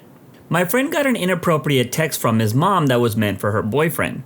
It specifically said the boyfriend's name in it, so I'm certain it wasn't anything weird. The look on his face and the graphic detail in the text was the funniest freaking thing I've ever witnessed. I couldn't fall asleep because I was laughing for hours. It's always fun to get those types of texts from people, but never when it's your mom. I feel bad for this person. We were all around 8 to 10 years old, and it's about 11 p.m. after spending all day with the birthday boy's aunt, his legal guardian. We were watching Wild Wild West when out of nowhere, one of the boys says to my friend's aunt, "You have great knockers." She said thank you, and we all continued watching the movie. That kid went on to be a Giga Chad. First time I ever saw spicy content was at a sleepover, and it totally blew my mind. I had no idea that there was a whole world of spicy possibilities beyond awkwardly touching my pillow. Hey now, the anime body pillow business is booming. This may have happened to a friend of mine. I was the first one in the group to get a computer in our bedrooms. I became, an expert in surfing the internet. Well, one night, Chris came over and I showed him LimeWire. To this day, he swears he went to bed, but when I went to sleep, he was watching, and when I woke up, he was watching. With his bloodshot eyes, he left my house, not as a boy, but as a man. A man who probably spanked the monkey on my computer chair. Gross. LimeWire, the website where you always downloaded the wrong version of the show you wanted. When I was about 7 years old, my friend and I stayed up pretty late watching TV. We came across some weird infomercial channel that was advertising body paint. All of a sudden, unclothed women pop up on the screen and these men started rubbing green paint all over their bodies. It then cut to an unclothed man that was wrapped in a plastic blanket that had the air sucked out of it. The women threw themselves on top of him and started rubbing their bodies on him. I got so paranoid that my friend's mom would walk in from the next room, but my friend was so intrigued by whatever the hell was that, and she dismissed all my pleas. I still have no idea what the heck we were watching. You were watching Real Hooking Up on HBO. That was the episode about people that like latex. Dude, watching something on late night HBO was my first experience too. I just remember it being a hot Asian woman and I was like, wow! I was around 7 years old. I had a rich friend named Kevin who could afford all sorts of cool toys because his dad imported and exported them, along with a bunch of other goods. During one sleepover, he brought over one of these remote control fart boxes. Instead of playing with it, we hatched a master plan to sneak it under my parents' bed and unleash its power when they were going to bed. We waited for hours. Finally, when the clock struck midnight, we let it loose. God damn it, Alan, my mother said. But it wasn't over. We didn't spam it. We waited for them to settle and let it go again and again. Finally, we couldn't take it anymore. My parents had us cracking up, and my dad, as boisterous with his cologne as he is, realized it wasn't his butt. I used to be best friends with a popular girl at school, and our group of friends had sleepovers all the time. One night when we were 12 years old, I woke up all wet and she convinced me that it was really hot and we had just sweated all night. Then I started to think about the plastic cover on her bed and the frequent sheet changes, and it all made sense. She had peed the bed, and well, me too. Okay, not a sleepover technically, but more of a trip. My class went to a trip away and the boys slept in one room and the girls in another. Now, on one of the last days of this week-long trip, one of the boys in my class decided it would be a great idea for all of us to play together at the same time. So a group of 17 boys playing furiously in their sleeping bags was one of the most what the freak am I doing moments in my life, and that is a moment that I'll never forget. Also, at a school ski trip one year, there would be speed playing basically every evening of the week. I still don't know how we came up with this idea that finishing fast was the goal to aim for, or if it was really necessary to show the tissue as proof. But well, at least we had separate beds this time. In hindsight, the whole thing did feel less awkward than it probably should have. Bro, what? At our school, there was a big bunch of us guys. Not exactly all friends, but good friends who had other friends that hung out with them. An extended circle of about 40 mates. One guy, Stuart, was a bit dim. Not amazingly so, just slightly lower than average. He wasn't actually my friend, but we'd talk, played football, and walked home together, but never went out of the way to hang out. Anyways, whilst waiting someplace, we were talking and he told me that there was a game that a few guys played, Soggy Biscuit. The aim was to put a soggy biscuit on a post. After someone calls the start, they'd get their members out, and well, you know, the last one to finish had to eat the soggy biscuit. He then asked if I wanted to go and do it. I said no. Many years later, I'm in a pub and there is Stu, when we start talking and having a few drinks. After a few pints, I asked him if he had any soggy biscuits lately and we had a laugh.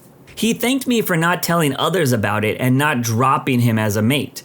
He then tells me, I loved playing Soggy Biscuit. Most of the time, I used to lose just so I could eat it. Then he says, I used to kick up a fuss about eating it. Later on, I'd refuse to eat it and the others would hold me down and force the biscuit into my mouth. I asked you to join us because I wanted your Soggy Biscuit, and I still do. Here's my number. He then shaked my hand and left. I never called him, but I do wonder if anyone of the extended group joined him. Stu had no chill, and I actually got some more information about him. He got married to a girl, had a baby with her, got caught cheating with a man, and she kicked him out. Months later, she had the kid, but he wasn't allowed to see it. She lives in a terraced house, long row of attached houses with no front garden. He drives by the house to try to look into the windows to see the baby, sees it, gets excited, floors his flatbed truck and crashes into 3 parked cars, gets out and runs off. One of those cars belonged to a mutual friend's brother, who sees him running off and calls the cops. He ends up getting banned from driving, but does start to be able to see his kid. And they got back together. Okay, I thought the previous story was bad, but again, bro, what?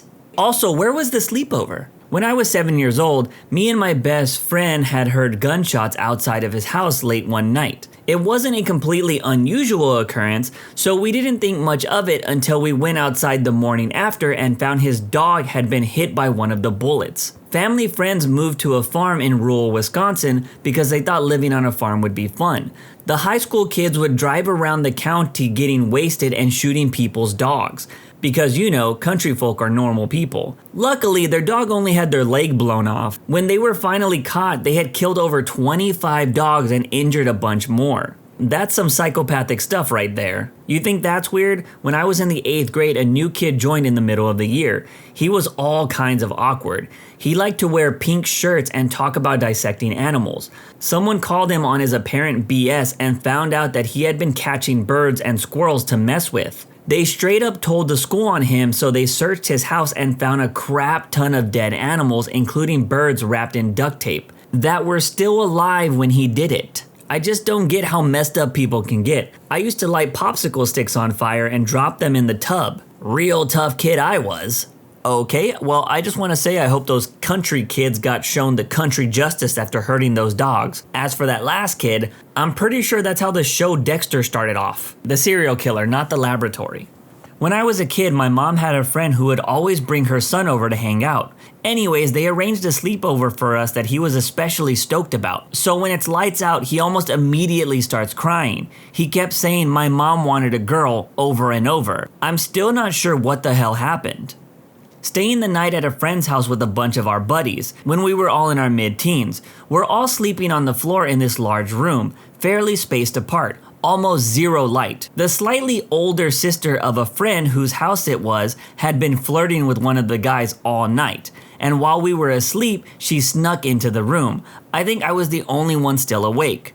From what I could make out in the darkness, she crawled over to the guy she had been flirting with, slid under his blankets, and got on top of him and started doing stuff. He had the biggest grin on his face the next morning and would answer, "I'm just happy to be here with you guys," whenever asked. I was in preschool and was sleeping at a friend's house down the street with my sister. In the middle of the night, I woke up to screaming and glass shattering, so I got out of bed and followed the noise into the lounge room. His parents were screaming at each other, and when they saw me, the mother came running over and pushed me into the bedroom and shut the door. Not something I'll forget anytime soon. A friend's mom and her fella started doing the deed when they thought everyone was asleep. I wasn't. His mom thought she was being quiet. She wasn't. And being a 14-year-old boy, I could not help but, do the needful thing. Dude, I was over at my friend's for a sleepover one time when I was like 11, and his parents just started going at it in the bedroom next door. It's like 7 p.m., and they have like 6 kids, and they're all awake. My friend just looks at me and casually says, "Mom, please," and then goes back to playing video games. I actually had a similar moment when I had to apartment sit for my brother one time, and his neighbor was definitely having a good night from what I could hear. She sounded kinda hot too. When I was younger, I spent the night at a friend's house for her birthday. All the other girls were asleep, but I couldn't sleep. I was bored, so I went to the bathroom and started playing with her mom's makeup and hair care products. What's the worst that could happen, right? Well, I got a chunk of my coarse, curly hair stuck in a hairbrush. I could not for the life of me get it out. I was too afraid to go rummaging around in the kitchen for scissors because I didn't want to wake up the other girls. So I tried pulling really hard and ripped out my hair. A full chunk of hair about 3 inches wide. I pulled it all out, crying silently the whole time, and then spent the rest of the night picking my hair out of the hairbrush with blood rolling down my forehead. It was traumatic. My conclusion? Sleepovers are dangerous. Once I had a friend over and he puked what looked like a gallon of mashed potatoes in my bed and blamed it on my 15-pound dog who was locked up in his kennel. Stupid Brad. I was about 8 or 9 years old at my mate's house watching The Exorcist. My mate's dad thought it would be funny to go outside and lift the window shutter and scream through the window. It was freaking terrifying. I wet the bed at a friend's house one time. The next morning, I told him that I grabbed some lemonade from the fridge in the middle of the night and spilled the whole cup. I was like 8, and they didn't have lemonade. Another kid and I got into the same sleeping bag and touched our things together because we thought it would mean that we lost our virginities. The other boys sat in a circle around us, egging us on. It was actually a lot like the last scene of Requiem for a Dream. Damn, I forgot about that movie. And that last scene was pretty crazy. New Year's Eve 99 to 2000. I was about 12. I woke up with a sleeping bag full of pee and my hand in a bowl of water. Until the end of the year, they made fun of me for not being Y2K compliant. I had a big birthday party sleepover when I was 11 or 12 and invited a bunch of my friends to spend the night. My mom made me invite the kid from down the road who was in my grade and never really got noticed. He was really small and took a lot of medicine. Anyways, he wet the bed that night and was humiliated by everyone there, including me. I saw him on the bus the following week and felt bad about what happened, and we hung out most weekends until the end of high school.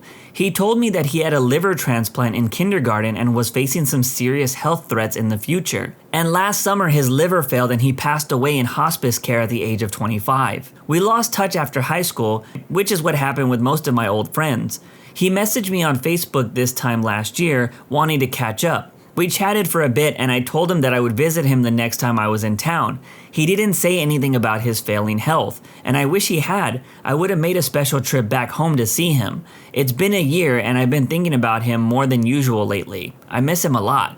Man, that was a tough read. I always look back on those awkward friends or classmates that I had in high school and wondered if they had any medical or mental health issues. Not something you think about when you're young.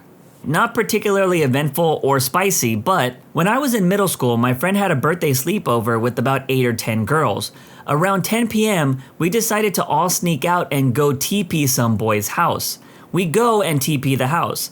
Then we realize we are lost, and we don't know how to get back to her house. So we find the closest main road and just start walking down it. About 8 to 10 middle school girls in their PJs. So naturally, a police officer stopped us and asked what we were doing up so late. Must have been a really awesome cop because we make up some stupid story about looking for a lost cat. We all pile into the car and he takes us back to her house, where we ask him to turn off the lights and let us walk up. This is a true story, but you probably won't believe it is. I was staying the night at a friend's house when I was 8 years old.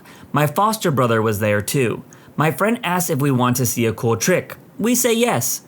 He lays down on the floor, pulls his pants down, and lifts his feet up to his face.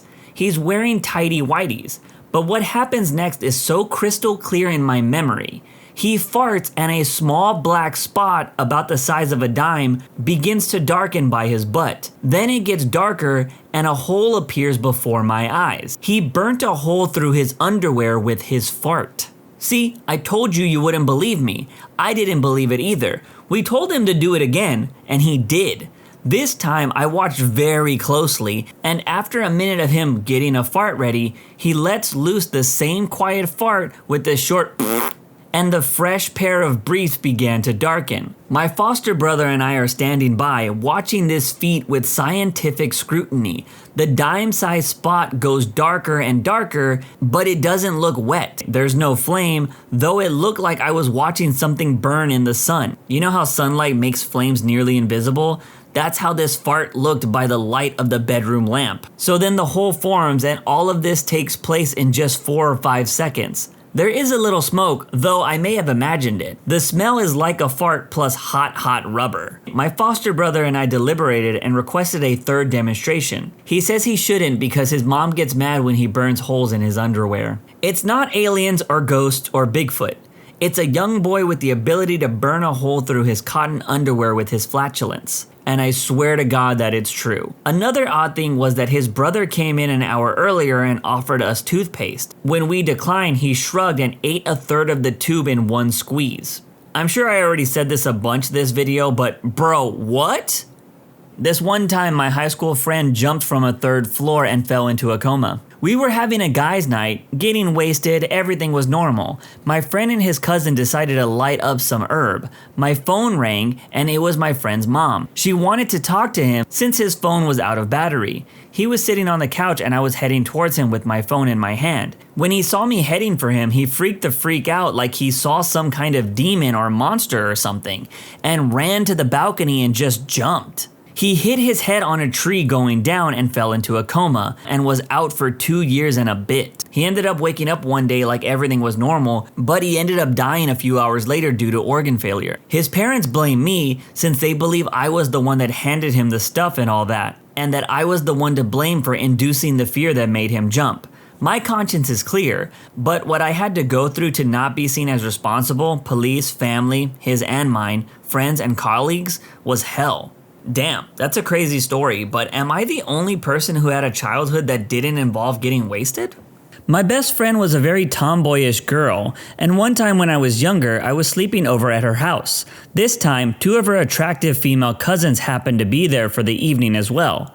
I forgot how it came up, but they started talking about how they had never seen a peepee, and were asking me to show them. Now, I was a very shy kid and raised by very conservative parents, so this took a little persuading. But after an hour of them asking, we went into her bathroom, shut the door, and I whipped it out. Man, this is definitely one of those Dear Penthouse stories. When we were about 15, my buddy stole some drinks from his parents and invited me over to drink it with him. When I got there, I had to take a crap and was only gone about 5 minutes, and when I came back, he had drank almost everything. I called him a butthole and drank what was left, which actually got me a little buzz. We decided to watch a movie and I noticed he wasn't looking good. He then puked all over the floor. His mom was downstairs and I didn't want to get caught, so I started cleaning it up. But then he just kept puking, like 3 more piles. I got him to the bathroom and he looked at me and said, "Guess what?" I said what, and then he started peeing his pants and laughing like it was the funniest thing in the world. I got him back to his bed and he barfed again. This was like the 4th or 5th pile. I had only gotten one cleaned up so far. And not cleaned up very well, I was kinda wasted. He got out of bed and took his pee-soaked pants and underwear off and was looking for new pants. And that's when I decided I had enough. I wasn't going to deal with the barf and a naked person who was going to do nothing to help the situation. On my way out the door, I told his mom that he wasn't feeling well and left. When I got home, my parents knew that I was wasted and grounded me. His mom blamed everything on me and called my parents to tell them that I got her little angel wasted. Any parents that unironically refer to their kid as a little angel is usually a bad parent from my experience. Slept at a friend's house. Friend had a cat. Woke up with the cat sleeping on my face. I panic. Cat panics because I'm panicking. Cat claws my face. I have hated cats ever since. Screw head sleeping cats. I went to visit my aunt in Cali one year, and well, I crashed out on the futon. Come to find out, said futon was normally the cat's bed. At first, I flattened it out to a normal bed, but I kept waking up with this gigantic fat cat sleeping on me, or snuggled up so close I couldn't help but wake up. So I think, screw this time I just leave it on the couch. Had the weirdest dream I couldn't breathe and woke up in a panic to a 19-pound cat sleeping on my damn head. Well, this is just another reason for me not to like cats. That's it for this video. When you subscribe, make sure to hit the bell to turn on notifications. Put the playlist on in the background to finish listening to all the stories. And if you like Am I the Genius, give Am I the Jerk a shot. It's linked in the description too. Either way, thanks a lot for watching and we'll see you guys next time.